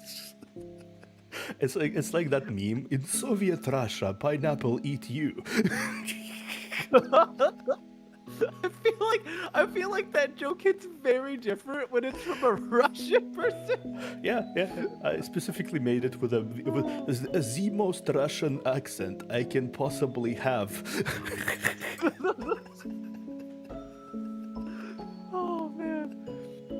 Oh man, I definitely need like a pineapple eating me. Ayo. Oh god. Maybe not. No, we don't need that. Yeah. Almost admitted a possible clippable moment. Zuni admits live on stream that he wants a pineapple waifu. No, I don't really think I've actually. I feel like I've hinted at the type of waifu that I would ideally want, but I've never explicitly made. I have never made it concretely clear the type of waifu that I have. Nor will I think I ever make such bold statements because that's how wars start. That is how wars start. I just imagine in my brain like people watching you in chat and like watching you and like just like slowly when the waifus are mentioned, the shotguns are being pulled up. On the table. I will say, I think I have a preference towards motherly types, like one-sans. Ah, yes, the motherly, like understandable. Honkai. Understandable. Like Kafka is a very nice, caring individual, and she also has a fun, quirky edge to her. I will make sure to mention this to Ms. Myvert next time we talk. Whoa! You don't have to mention it to me. Hold on. We don't have to mention that to Misma. Misma is a fine bartending lady, and if we ever have a conversation, I am happy to discuss, anything but the waifus. As a fine anime character says from which anime is it? The one science man, Dr. Stone. As a character from Dr. Stone says, I love all women. I very much abide by that rule, and while I may have preferences towards particular women, I love all women. Yes. I will get that clear now. No need to ever mention that to Misma or any other One-san type streamers. Absolutely no Ever. need. Yeah, no, I no need just to. work here. Yeah, he just works here. I just work here. Yeah, honestly, There's yeah. no- Ladies are nice. Let's not. Well, while we're on this topic, like, is there a preference that you have in waifu? Since I've discussed my preference, also have your. It seems like you're generally leaning towards the One-san, but also, like, you know, if not, I that's would cool say too. no. I would say I would agree. I would be in agreement with you here. There is something in more mature people that attracts me a lot in terms of like how they behave. They are usually very competent. They're usually very. They know what they want, first and foremost. Yeah, And yeah. you kind of you can. I just- do love yeah. myself a woman with drive.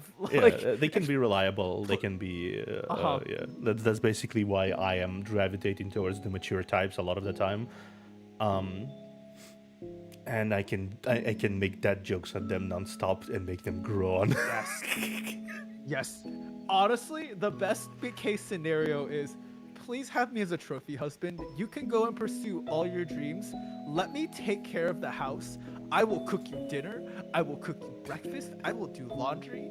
I will do whatever. I will be a trophy husband. I have X amount of degrees. Like, I think I'm a fairly successful VTuber. Whatever you need for me to be a better trophy husband, I will take that. You do you. I'm waiting for the fact that when this entire conversation gets clipped out of context and showed to all the Onesan VTubers, Oh no, this you can. I don't get. Look, the whole house husband thing. There is no way to put like even with context, it won't make sense. I am here for house husband. yeah, status, alright? honestly, yeah. Let me I'm take just care of waiting finances. for one day when I least expect this, or like maybe like soon or not soon, someone stumbles into this VOD, it clips this completely out of context, and just like, did you know that these two are located? And I just get DMs from all the Onesan VTubers in the world saying, "Ara ara." Oh no, not the Ara. Oh god. Oh no. Oh no. Oh god, I'm gonna die. Not the ara ara, my only weakness. Look, if anything, as Isla is my important gen mate, I think they would have to pass the Isla test first. It's like of course. I have done like I have vetted all of Isla's potential waifus. So I feel like for anyone who would be like a potential partner for Junie, they would have to pass the Isla litmus test. And I know what Isla would look for like an One-san type person. I don't even know if Isla knows. That's me and Isla conversation. That's such an Isla thing from what I heard. I don't think Isla even knows. I don't. I do not talk. We don't talk romance like that. Like, I know her preference, but we've never talked about Judy's, which is I have intentionally done that. It's like Yeah. you say Isla litmus test, I say lit Isla test, if you will. The lit Isla. The lit Isla Lit test. is Isla. lit is Isla test, yes. I don't. I truly don't.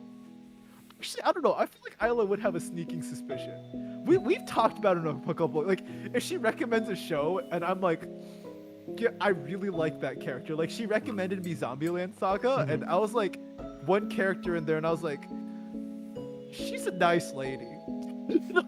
Oh yeah, if she done that, I'm gonna say it as someone who knows people. She's testing the waters and she's like watching which characters you like. She knows. She knows. Yeah, hold on. It was the character is Yukiri.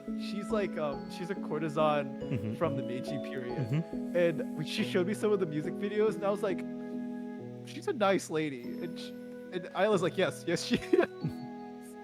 She knows. She I love knows. that. She knows. Isla knows. She- Isla knows. Oh, Isla oh, always no. knows. She has Isla knows. she has been recommended you anime, right? She's recommend like it's like idol stuff. So like she's also recommended me I7. I watched Idolish 7. I did enjoy that, but I also am pretty straight. So like Yeah, I get it. I I get it. appreciate the guys. Like Yeah. they're like yo, he's hot. Mm-hmm. Some of the characters are genuinely hot, but like I wouldn't like a romantic relationship. Yeah, of course, of course, of course. Yeah. Like I can appreciate a nice looking guy, but like the nice.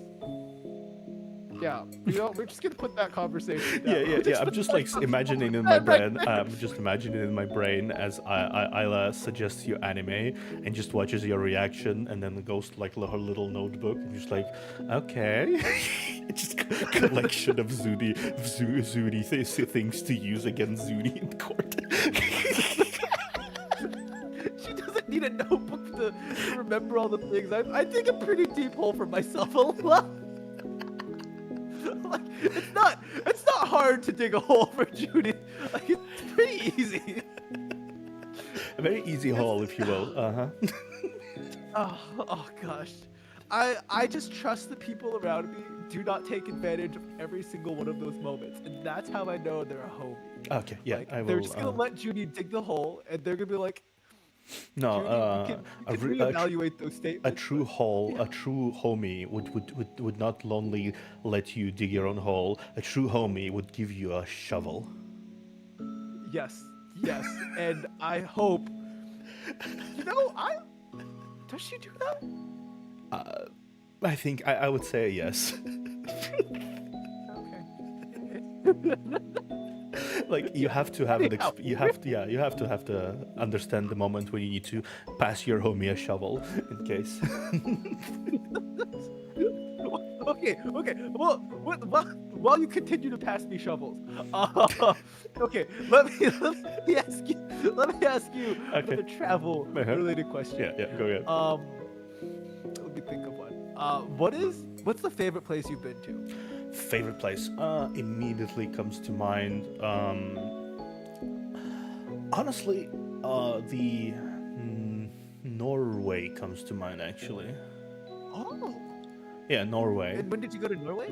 Norway, I've come 10 years ago, if I'm not mistaken. Yeah. Oh, 10 years ago. Yeah, 10 years ago when I was in Norway. And it was kind of like this experience where we went on a fishing trip in Norway. Oh. And we were traveling in this like little lake, a little like river.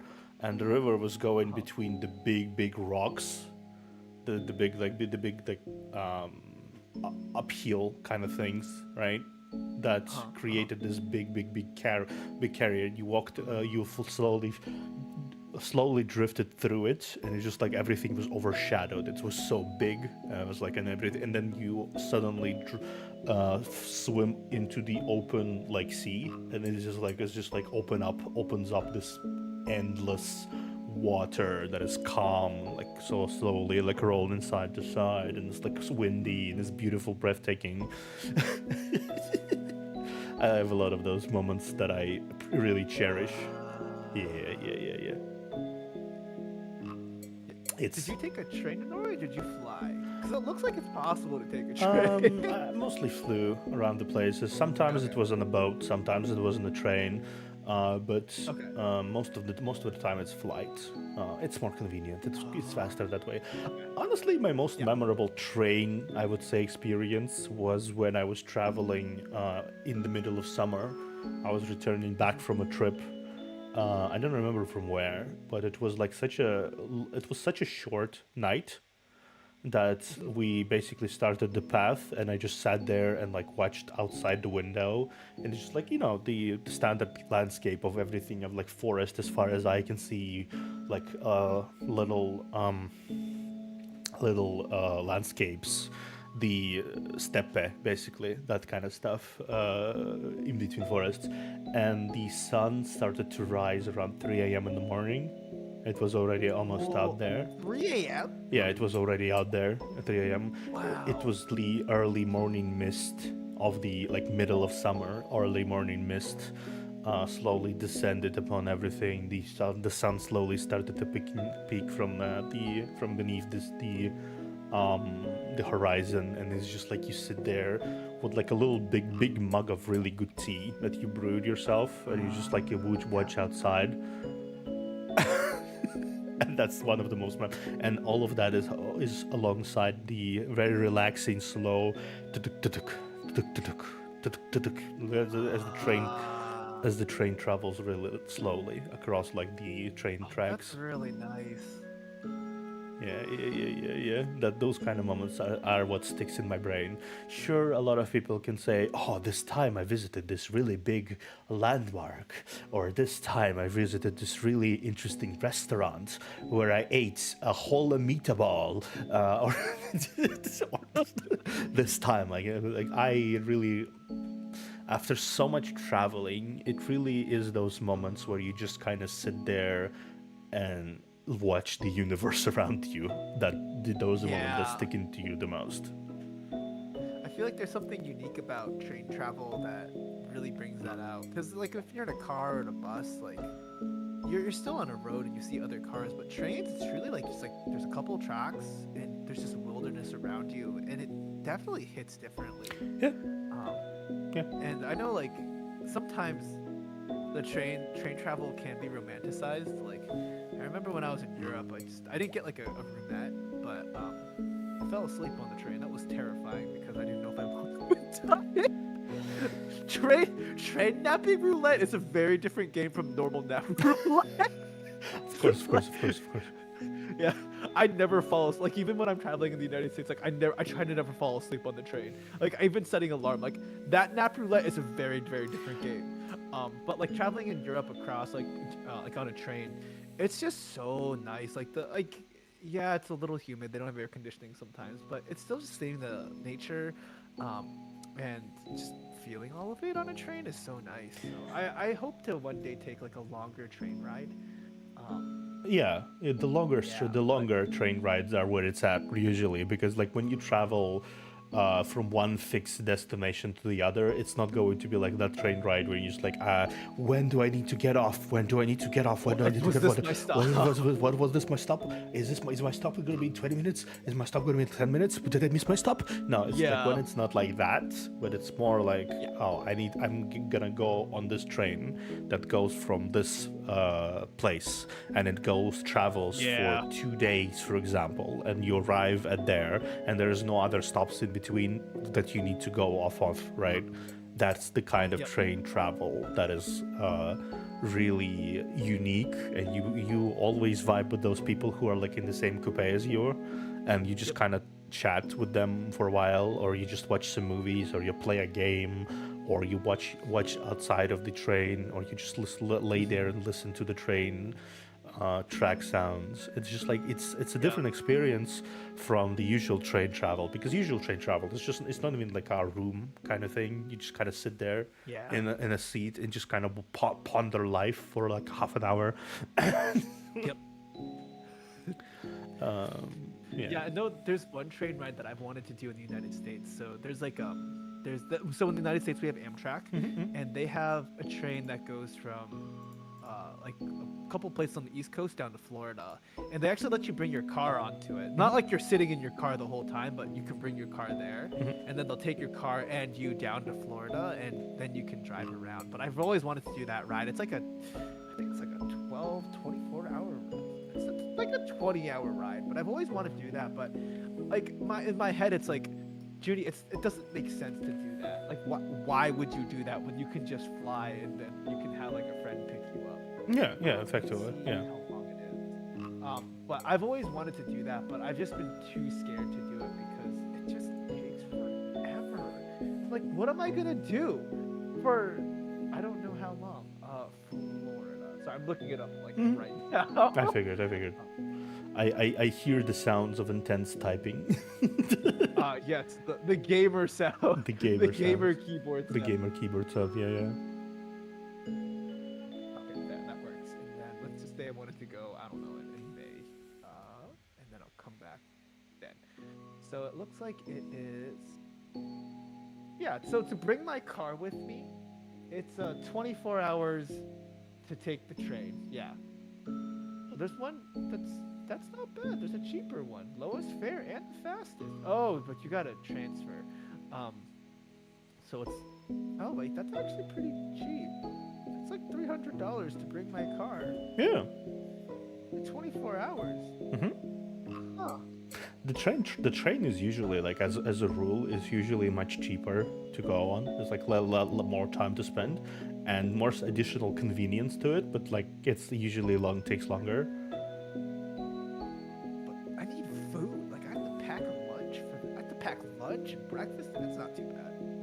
Yeah, it's not too bad. No. Sorry. Yeah, no, I could. Huh. Anyhow. In this stream of Theodore Lucas, aka Observer, Theo encourages Judy to go on a train ride. Yeah, I mean, I take the train regularly to go to. I used to take the train regularly to go to like where I needed to for work. But Oh yeah, I don't know. Maybe I should really lead into just like the whole 1 hour, the 24-hour train ride. I guess half of it would be sleeping anyways. So. Yeah. You most likely gotta be asleep. Like it's very relaxing actually when you travel in these like travel trains. Like it's not like commercial trains where it's just like every little sits down everywhere. It's like those travel trains where they're specifically made beds, upper bunks, lower bunks. You have to pay extra for those. That costs extra money.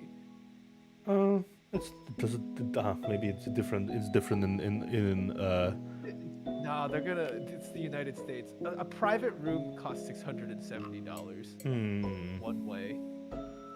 I can chill with my my coach seat. Oh, yeah, it's okay. It's fine. Yeah, it's not a private room. It's like still that like there's still like 4 people there, but still. yeah. I can deal with that. It's not that bad. It's nice though. It's always nice to travel on train. Like I do have a lot of fun memories of traveling in train, where you just like randomly started playing Uno with a bunch of students. Oh, I feel like I don't know if I could do that anymore. Like I saw a kid playing like on a Switch and like playing Mario Kart, and I was like, "Do you want to play Mario Kart?" I feel like I would just break him. I also saw like a kid playing Pokemon. I'm like, I was playing Pokemon at one point, but like I don't know. I feel like I'm just too sweaty at times. Yeah, no, it's like it was college students when I traveled, and it was just like it was college students, and we played some Uno, and it was just like everyone is just like basically every time someone loses, they take either a shot or something, or just like that. Oh, that's a good time. Yeah, that was a fun time, and we just basically traveled, spent time, talked, exchanged life stories, exchanged everything. Thing about Russians, and this is a quick disclaimer for people who would want to consider traveling to Russia, at some point at least. When you ask a Russian person, how are you doing today? Right? You know how it's like usually small talk, right? This is like, oh, I'm fine, thank you. When it comes to a Russian person, a question, how are you doing today, is encountered with, well, my grandma today went to her shop. Oh, they genuinely ask, like they genuinely take as a question, like, how are you doing today? Yes, there goes a I long, like that, though. that goes a long and very direct response of exactly how they are doing today. I really like that. I don't personally. It's like I understand the semantic purpose of small talk, but like when you do ask someone, I am genuinely curious about how they're doing. Like I don't, for the most part, I don't I expect the small talk, but I will be pleasantly surprised if I do get like a full response because I feel like there's just so much more intentionality of the relationship when you are genuinely asking and caring about how that person is doing. Yeah, exactly. That's basically why we are sharing. If someone cares enough to ask how we are doing today, especially if it's someone we know, like we talk with each other, right? So when someone asks me how am I doing, right?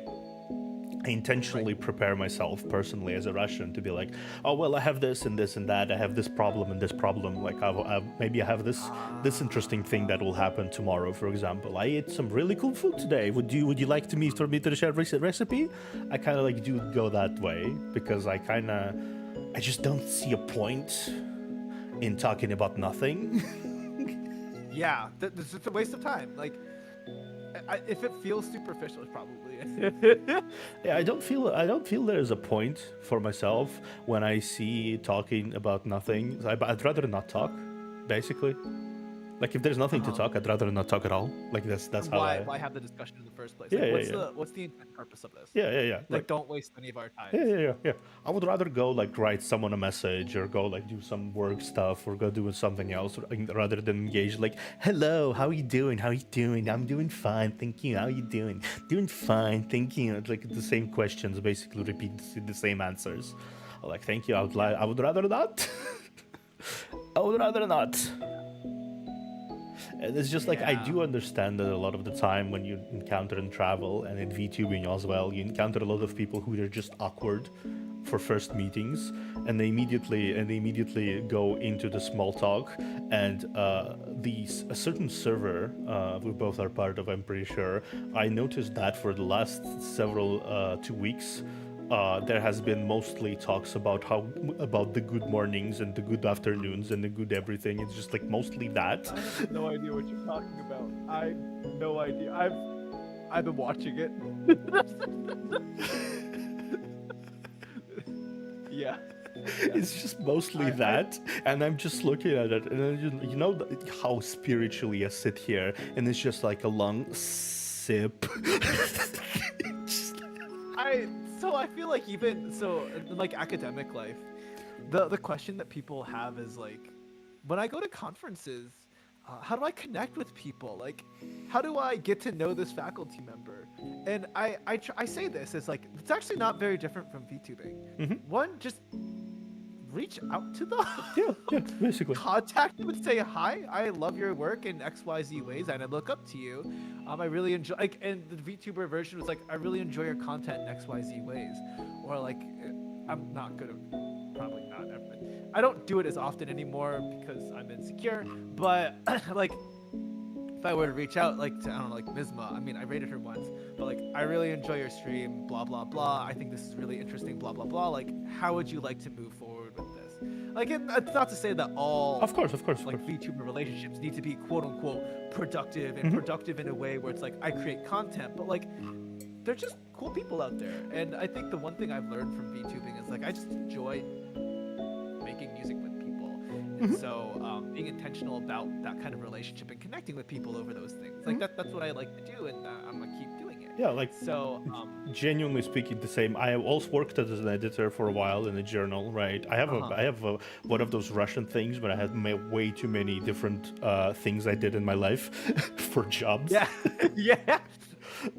And I basically always enjoyed sitting down with these authors and just working with them, because it's so nice to see them gush about what they truly love, and seeing you or other people help that gushing focus it into somewhere. Right. So when I approach people nowadays, what I do is like you know how I approached you as well. You know how I approached other people. Right. I reference what they do. I reference what they kind of thing I could be doing with them potentially. Yep. I reference what could be done interesting that for us together. I concoct this idea in my head of what exactly I'd like to do with them, and then I approach them and go, "Hi, I am this. Well, I love your shit. Woohoo! Finger guns."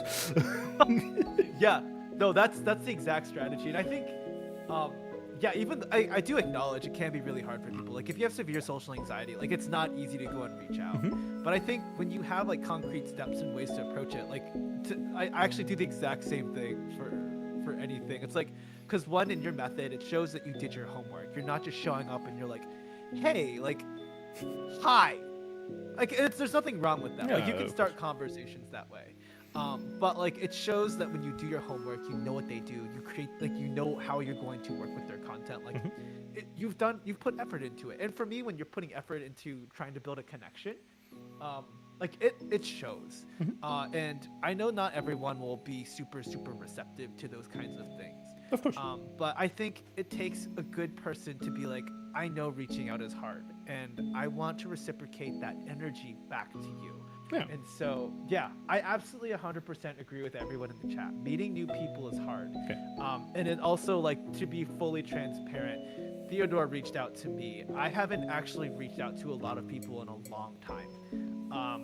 And that's just because I'm like, much like a lot of people in VTuber world, like, it's scary. Like, I'm not gonna say it's like, oh, Judy can just reach out to anyone. Like, no, it is terrifying to reach out to people, knowing that you reach out and like the worst, like when people say the worst case scenario is they don't reach out, like it does, like it can hurt. Like it still does hurt when you don't hear back from that person, because it's like, oh, going back to the anxiety conversation from earlier, what's wrong with me? Am I the problem? Of course.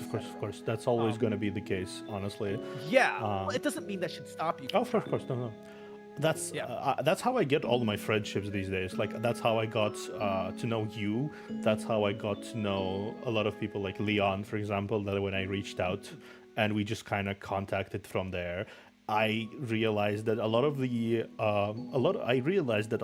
friendships I could be making in this space would not have happened if I just did not overcome my inner little voice saying to me, they probably don't want you, they probably don't need you, they probably they probably have so much stuff on their hands right now. You were just a nuisance. That voice in your head, just overcoming that and then approaching them and going, hi. At the end of the day, the worst thing that can happen is that they just either don't reply or say they're like busy or stuff like that. Yeah, it's sure it hurts, right? Sure, for example, whatever. But it's part of life at this point. It's just like it's not like when you approach someone like, I don't know, Leon, and like Leon is busy, and suddenly you hear next day you hear monkey noises outside your room, and he just knocks out the room, the door into your room with a shotgun. You want to move, Collab? Here I am, Cogs gun. It's not gonna happen like that. Right. Yeah, it is hard to manage the feelings. And what I'll say about VTubing is it has made me grapple with many more feelings than I have expected. Yeah. And while it is very challenging to work through them, it's also nice to know that I still have such feelings. And it's also like, it challenges me to be a better person, as recognizing that, oh, I still do experience a lot of these things, and there's a lot of ways that I can still grow. But it's a matter of how will I grow? Yeah. So yeah. It's the best of times. It's the worst of times. VTubing has been one of the biggest roller coasters I think I've ever experienced in terms of like my emotional state about everything. 100% agree. One day you can sit there and be like, I'm on top of the world, and on the other hand, there's like, this is worthless. Everything is worthless. I'm gonna throw myself out the window. yeah. Like it is not an easy road, and I have so much respect for the VTubers who like extending beyond VTubers, like content creation in general. I have so much respect for the people who do the hustle. Like they have like 200 followers, but like their content is solid. And it's not them at that point. It is about marketing. Yeah. But to continue to push yourself to make that content, to reach out to people, like it takes so much effort. And I have so much respect for those people. And like fully being aware of like what I can and can't do, it's like, I get it. Like I'm not cut out for this at times. And yeah, it's like a wild ride of emotion. Yeah. I don't know how much you know, but like it's a wild ride is all I'll say. Pretty much I think I have an idea, because one day in content creation, it's really you go day by day. One day you get the sudden thing that's suddenly a success you didn't expect. The other thing that something you expected to succeed didn't succeed, and now it's just like just the brain just like slowly try to process this in a logical way, and then slowly you hear your gears grind to a halt, and then it's just like it slowly goes insane. Yeah, like truly I sit here and I'm like, why do people choose this life? Like if you think about it in terms of economics and return on investment, let's just like sit and calculate this for a second. Yeah. Okay, your model on average like let's start with minimum cost. A good model at the bare minimum can cost $300. Yeah, that's but- just for the design of the model. Yeah. For the rigging, that's like another $100, so it's $400 already. And that's the bare minimum to start VTubing. Yeah. Let's assume you take a crappy mic. You pick up like a Logitech mic, $75, $475, and then you get a computer that can run it. Let's assume like a decent laptop is like $700, $600. That's only $1K of investment. And what exactly is the return that you're going to get on that? Even if you do get to the 1K mark and you get your subs, like what you probably make $100, $200 in that first month. That's not a return on investment. You're still $800 in the hole. Yeah. Even if you keep going, you're gonna have to upgrade. You're gonna have to get more emotes. You're gonna have to get art to get marketing. You're not making money. Yeah, it's like at this point, what do you get out of the starting VTuber? Guys, what do you get out of the VTuber? Emotional damage!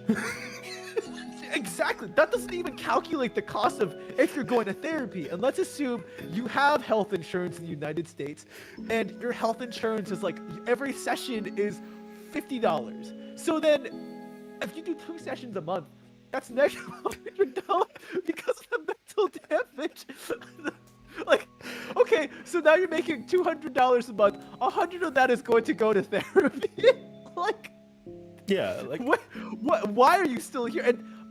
Okay, the reason why it just doesn't logically make sense to continue doing this. Yeah. But I don't think one continues to logically do this. Like No. you do this because you love content creation. And like I fully understand, like I sunk resources into this that, you know, maybe I shouldn't have. But it's because I genuinely do enjoy this. It is genuinely fun.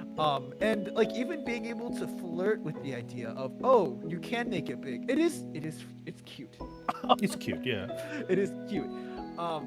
And I'm not saying that I'm going to make it. I'm under the assumption that I'm here for a good time. And as I say with all of my streams, like I appreciate the time that you all spend with me, and I know that there's a lot of other things you can do because there's plenty of other ways you can spend your time with other Yeah. YouTubers, etc. But like I think you start this kind of stuff because you genuinely love what you do, and that's a hard thing to logically argue against. Yeah, I think what I do it for, like, let me link you the collage I did. I do this every year since I started VTubing. I did a collage for 2023 of VTubers that influenced my life in some way or another in 2023. I'm gonna link it to you, and just looking at this picture every time is just looking at all of these people and all of these like stuff like that. And it's just like you realize just how many people you have encountered on your way, how many people influence the way you think, how many people influence the way you perceive, just how many recorded memories you have on. Yeah. Those memories are not going anywhere now. You recorded them. They're not going anywhere. You can forever return back to the game you wanted to play so long ago and played it on stream, and you can see your authentic emotion when you play that game. You can return back and see the growth you had experienced in this period of time as a person. You can see yourself, I don't know, cry into an emotional moment. And it's kind of like a photo album of your life in a weird way. Even though it's through the model, even though it's through like everything expressions, like the rigging, whatever, you still understand that this is you, this is the path you took. And this is a value I think that is irreplaceable by any means. Yeah, 100. Like, even in academia, like, don't get me wrong, it's not fun to feel these feelings, but to know that these feelings exist and it's something I have to grapple with, like, no amount of money, no amount of like, it's still a timeless, precious experience. Yeah. No matter how painful. And I think it does matter. And you're absolutely right. The collage that you've made, also, that's a lot of people. Like those relationships that you build, those connections that you build, no matter how small that time period was, like they were impactful to you. And without VTubing, like you wouldn't have run into those people. and even if there is this amount of investment that goes into it, like what keeps people in it is like the love and the heart, and that is beautiful. Yeah. And I like even like just knowing Isla, like she continues to inspire me a lot, like a lot. Thing is, She as you dedicated. said, logically, it's kind of not. It doesn't make sense to stay logically over long periods of time in this profession, and that's why nobody stays in here logically, especially those people who Right. are. So when you look at each of the people you watch, each of the person you have, your Oshi, every person you like see streaming more or less, they are here because of the pure, unfiltered determination and love for what they do. Because when they don't love Yeah. it anymore, that's why they leave. But as long as they love it, they are gonna stay here. And this is like a beautiful thing. That's why a lot of the actually, I think that's a lot of parasocial situation happen with VTubers because we operate on pure love for everything. We love our communities. We love what games we play. We love a lot of the stuff we do. It's like it's sort of a have to because it's like it's such an uphill thing in a way. Right. I think the parasocial ones though are different. Like Well, yeah. when you market yourself as that kind of VTuber, that makes sense. You can love your community without having that parasocial. No, I mean, it's I just think like there's- in a way that people, it's not parasocial in a way like unhealthy parasocial. I mean, and more, Oh, okay. I meant more in a fashion that when a VTuber watches their Oshi, they have the feeling that they know this person because they don't hide themselves quite as much as a lot of like some certain content creators. They put on a persona, they do everything, but we are the persona. We are very very very open about like ourselves. Like some people kind of do characters, but eventually it becomes Character just will break yourself. out. Yeah, eventually it just becomes Yeah. yourself. That's just how it is. Yeah, I think like someone in chat said like the parasocial knife cuts both ways. Like absolutely. I haven't actually thought about it that way, but when you bring up that point, like yeah, it makes sense. Like we do care for our communities, and I think that's some of the magic behind online communities and content creation. It's like you're not just creating content. Like there's people who come back regularly and interact with each other to build that community, and it's fascinating. Yeah. And I say like I tell this story of, like the people like to when people ask me why I started VTubing. Like I was very curious as to why people would watch like lewd tubers. In contrast, like go find some porn or something. But like it's like the community, the sense of connectedness that you have with that like the VTuber. And it's not just lewd tubing, but like you can build that connection in more wholesome ways with other content creators. But it's just when you have like an anime character or like an animated character to build that connection, it's a very different vibe. But also you can connect in some other very very genuine ways. So it's a very I still can't really grapple. Like I am a VTuber. I've been here for like going on a year almost, and it still baffles me that like people like this is home for some people. And it baffles me that I'm still here. Like, again, logically, this Yeah. does not make any sense logically. Yeah. And I, as like, as an academic that I am, like, there are plenty of other ways I should be using my time right now. Yeah. But there is something magical about this. Yeah. And I just have not let it go. Yeah. Do you have all that moment as well, where you just kind of sit and stare at your channel and look at like the first VODs and first videos of your channel and go, man. The only reason I've done that recently is because I have to prepare for anniversary month. Yeah, it's just like I do like very rarely. I don't even like click on them, right? I don't click on them exactly. I just go back, like scroll down the YouTube channel, look and go. Man, it's been a long time ago, huh? Yeah, but also like the hype and energy from like debut. The reason I know this like the information is because when I did my data, like my year in review where I collected all chat data, I had to read through like some of those starting like debut chats. I'm like, wow, like there was. It's like I know it's been a year, but like it just seems so far away. But like come so far, and like some people come, some people leave, Yeah, and of it's course. just it's just like a kind of beautiful thing. Yeah. Also, it's just like life, though. Yeah, it's life. Yeah, it's life. There's no way to like truly process it. Like, just kind of let it be, and there's something special about that. So yeah, a lot of reminiscing, especially because Codex anniversary month. Yeah, it's like, I think what I would place it as is that you are sitting there in like maybe a cafe of some sort, and you are doing like a stand-up routine every day, every evening in this cafe, and you don't talk to any of these people directly, never, not really. But then you see eventually, after months of doing that stand-up routine job in this cafe, you spot a familiar person. You maybe notice a friendship being made across these people. You notice some of them doing something. One of them leaves and moves. You know that one person moved to like a different city, so he won't be coming to this cafe anymore. You hear some rumors about like stuff people. Some people start like, I don't know, drawing pictures of you eventually, and you're like, oh, this is cool. Right. And it's just like it's this kind of experience that makes you both magically there, but also places this invisible window between you that you kind of can't really go through. But then on the other hand, it still feels like you're in the same room with them nonetheless. And you just sit here, and it kind of creates that feeling when you stream a game, for example, a new game. It's just like, oh, did you see that cool thing I did, guys? Did you see that cool? And you go, yeah! It's like it creates that like feeling of, yeah. Yeah, like, you know, we have like a particular Widgeo Nasher in our chat. Like, how do you build that connection with the example of Widgeo Nasher?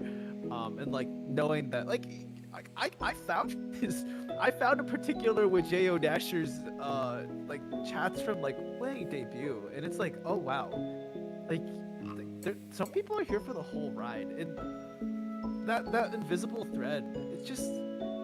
It's a thin thread, but like it's a dense thread that does not break. Yeah. And it's still very, very encouraging even to this day. Yeah.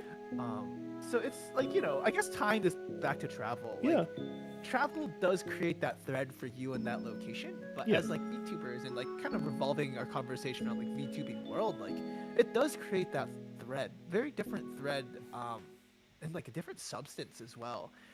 It's such a curious thing, and it's one of the things I continue to try to grapple with while I'm here, because it's so slippery. It's not a concrete thing, but you know, we're here. It's like memory of travel.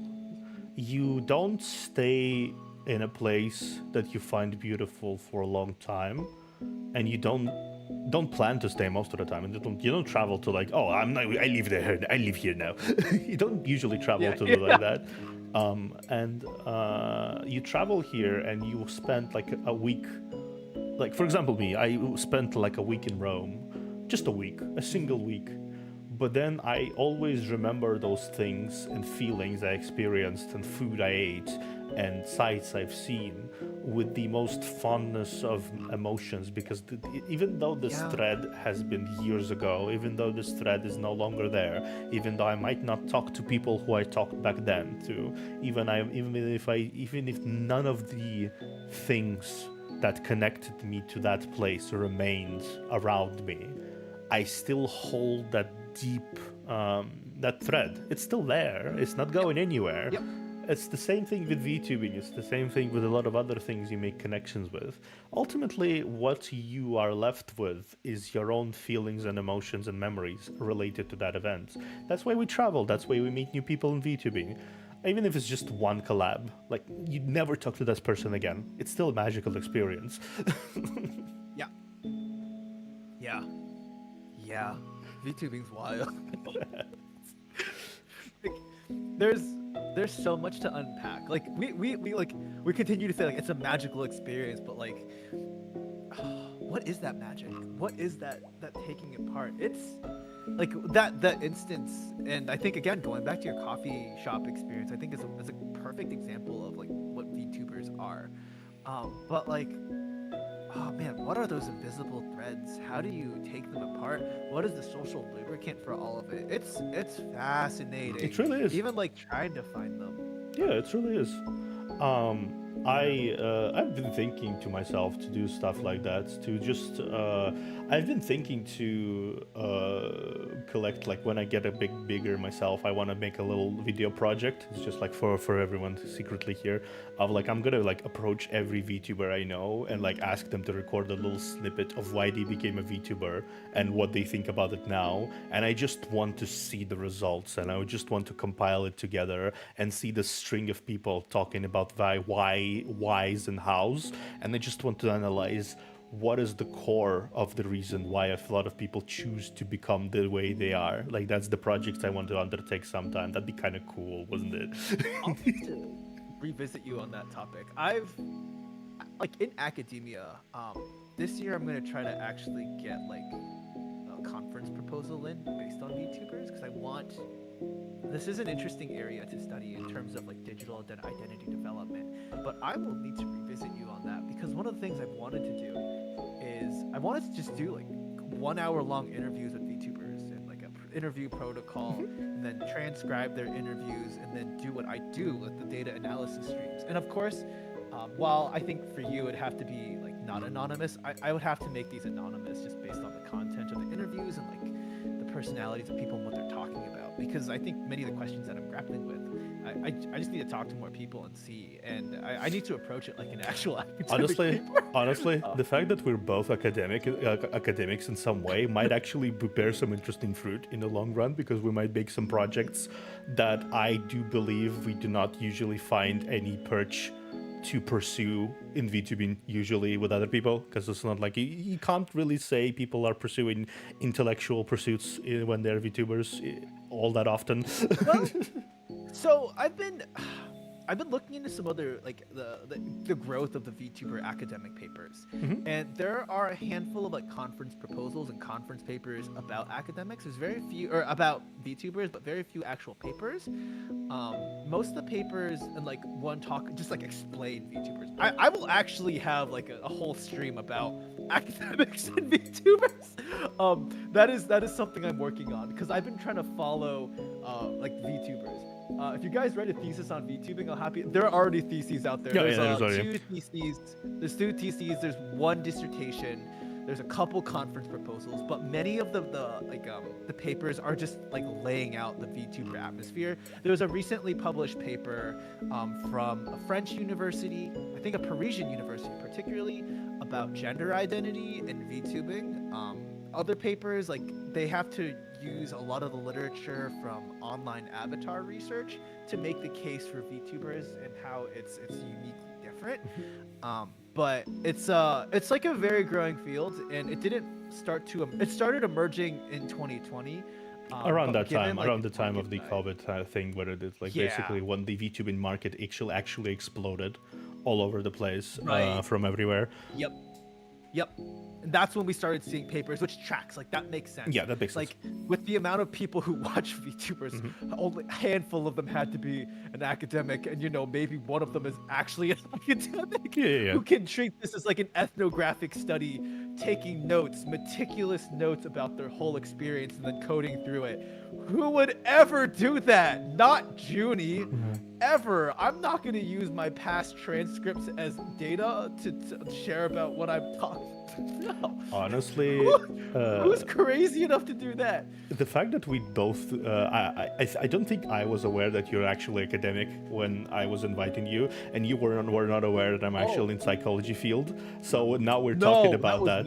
So now we're talking about it. It's like, we're kind of side colleagues in a way. Yeah, I did not know that you were. Also, good night, doctor. Good night, doctor. No, I'm working on a PhD right now, but I publish. I publish. Yeah, honestly, that's... my specific research is not VTubers, but it's an adjacent place that I find a lot of. Fair.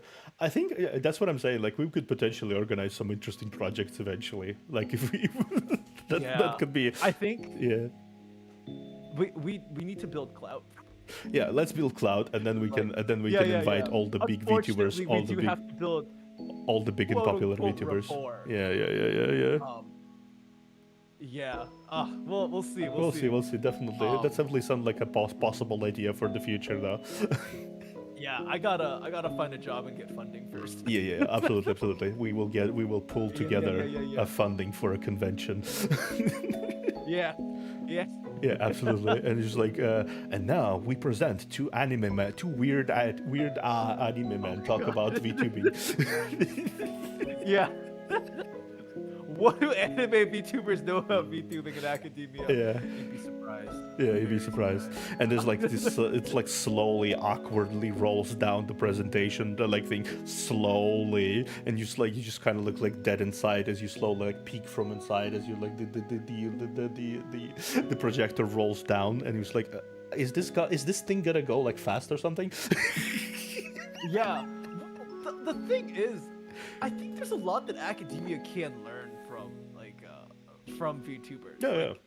For online learning, there's a reason why hot VTubers, like attractive VTubers, pull in an audience, but you have to hold that audience. But like, what if you just, I'm gonna regret this. Just have a teacher, have a model, make them to a certain degree appealing to the eye. I'm not gonna say hot. Make them appealing to the eye, and have them teach entertaining content. Yeah. I also do agree that like there does need to be a study on parasocial relationships in content creation. Yeah. I need to look that up and see what papers exist. I'm sure it's been studied. I'm I sure. feel like it has to have been studied. Like, I'll probably look it up after this. Yeah, definitely. I also will be looking it up. I just imagine in my brain later Dr. Junie and his dissertation on parasocialism in VTuber industry, supported by. When I get the PhD, you will all know. But Yeah. I will not be publishing on VTubers. The hilarious part is I legitimately have a doctor's lab coat in the works right now as an outfit. Oh, nice. Yeah, that is like glasses and doctor's outfit that's gonna be suit rigged, and additionally that is like so we Nice. can legitimately do a scientific presentation stream together. I mean, but I was designed. My wonderful mom, she gave me this cape. But I also think in this agenda, as like the classroom, we can definitely be pushing the one-san. Yeah, let's make a scientific presentation of why one-sans are good. we can basically pull qualitative data as like what are people talking about when people talk about a show. How many people are talking about the one-san character, right?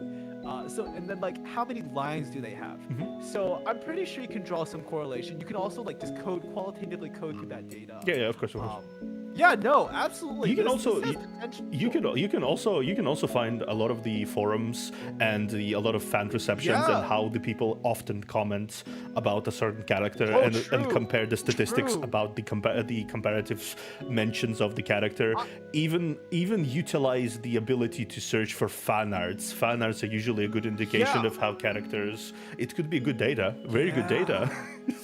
You just pull from their subreddits and see what they're talking about. Like the one-sans are pulling in numbers. If you can make the, you know what? I will work on this stream. I will help you out with this. We will find some study cases specifically from various slices of life. Maybe find some gacha ones, find some anime ones, find some different slices of entertainment we could dig into for data and realize and compile all that usable data into slides and how percentage-wise it compares to like a lot of other archetypes that are possibly popular or less popular. It could be an actually genuinely good data study.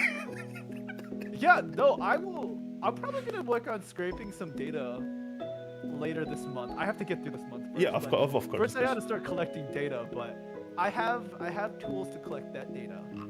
We just have to start scraping. I think first we'd have to pick like what show we want to start with. Of course, they'd have to have an one-san character. Yeah, of course. Yeah, as I said, I feel like we need to dig into 3 layers of it all. We need to find one from the games. Specifically, I think the gacha genre is the most obvious on the nose source of data when it comes to this kind of archetypal fan base. Yep. the gacha games. Then there's anime. For popular seasonal anime, we can find something in the seasonal anime to get immediate results of the immediate like characters, and then we can dig into more like overarching anime series that have been around for a long time. Yeah, but also we'd have to come up with like standard definitions of one-san. Of course. And like yeah, we have to standardize all those definitions. Of course. There's potential. Okay, I will let this cook for a little bit. Yeah. we will talk about it later once it's actually prepared and ready. But this has some decent potential for interesting. Yeah, if anything, like I could just have a stream where it's like, let's talk about one-san. Yeah. And then let's talk about your anime waifus. Yeah. I need to start making definitions. Yeah. And then suddenly, a month later, people see me with like glasses and you with glasses like on the other sides of the document, and just like large set of boobs in the background. Onesan's data. No. Spicy. I promise I'm not that spicy. I will not just put a giant pair of boobs on my thumbnail and be like, we're talking about One-san. No, it's like No, it's like I'm just not like that clickbait. it's just like giant pair of boobs, and our heads are on each boob. No. Extreme. I actually do have to head out. Yeah, it's fine. It's a good place. It's a good finale. It's a good finale. Just now we leave you behind for you to imagine the pair of boobs protected by our heads, censored by our heads. We're not talking about One-san. I chose to work here. I had legitimate questions about methodology. I swear. Oh my god. Oh my god. This whole VOD used to be nuked. Like, I can't. Oh my god, we need to nuke this VOD. It stays. It's never coming back. It's our dark history.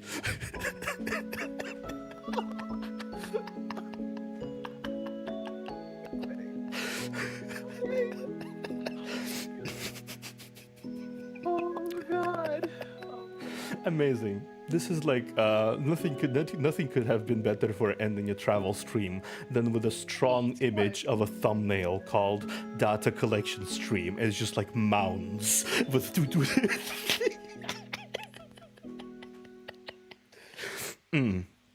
We sure traveled somewhere on the roller coaster today. We talked about travel, so I think we hit marks. Yeah, we hit marks. We hit marks I don't think you ever wanted to hit either, too. You know what?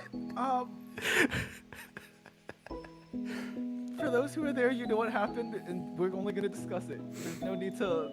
Yeah, that's all that needs to exist. Yeah, it's just like When I'm on my channel, like when I'm in chat, it's a very different Judy than when I'm giving my stream. They're like two different Judys. Oh yeah, there are two wolves inside of me. Judy in the comments. The Judy in chat, and then Judy when he presents himself on stream. I'm done. Amazing. You know what? Sure, we will leave you on that wonderful note of like Judy expressing the two wolf having. The two wolves, just like the two wolves, all is equal. Two wolves, two boobs, everything is two. No. Isla's gonna murder me or something. Just after the stream, management just like straight up bans me. Just straight up, just what like. did you say Judy said? Oh god. Just straight up, just your manager bursts down my door with a shotgun. What the fuck were you talking about One-sans for half an hour? Honestly, I don't know what my manager. I'll have to ask my manager about that later. I don't know. Yeah. But We'll see. Yeah. Oh god. God damn. I'm sweating. Well, Well, you should be getting back to sleep because it's like 5:30 for you. Yeah, I should be ending the stream at this place because people see my time on my screen right now. I'm definitely not hiding my being 5:33 a.m. in the morning. Not at all. Not Not at all. Okay, you know what? Fair. We laughed. This is the one thing I have to say that basically ties up the conversation about the we had before we started the stream. There's many types of people and many types of collaborations. Some collaborations leave you be as friends, other that you might make closer. Other people get you much closer together than you initially anticipated. We have grown close enough to consider talking about an One-san data collecting stream. I think you cannot grow any closer than this. Okay. Yes. You cannot. This cannot go any worse, better. I don't know.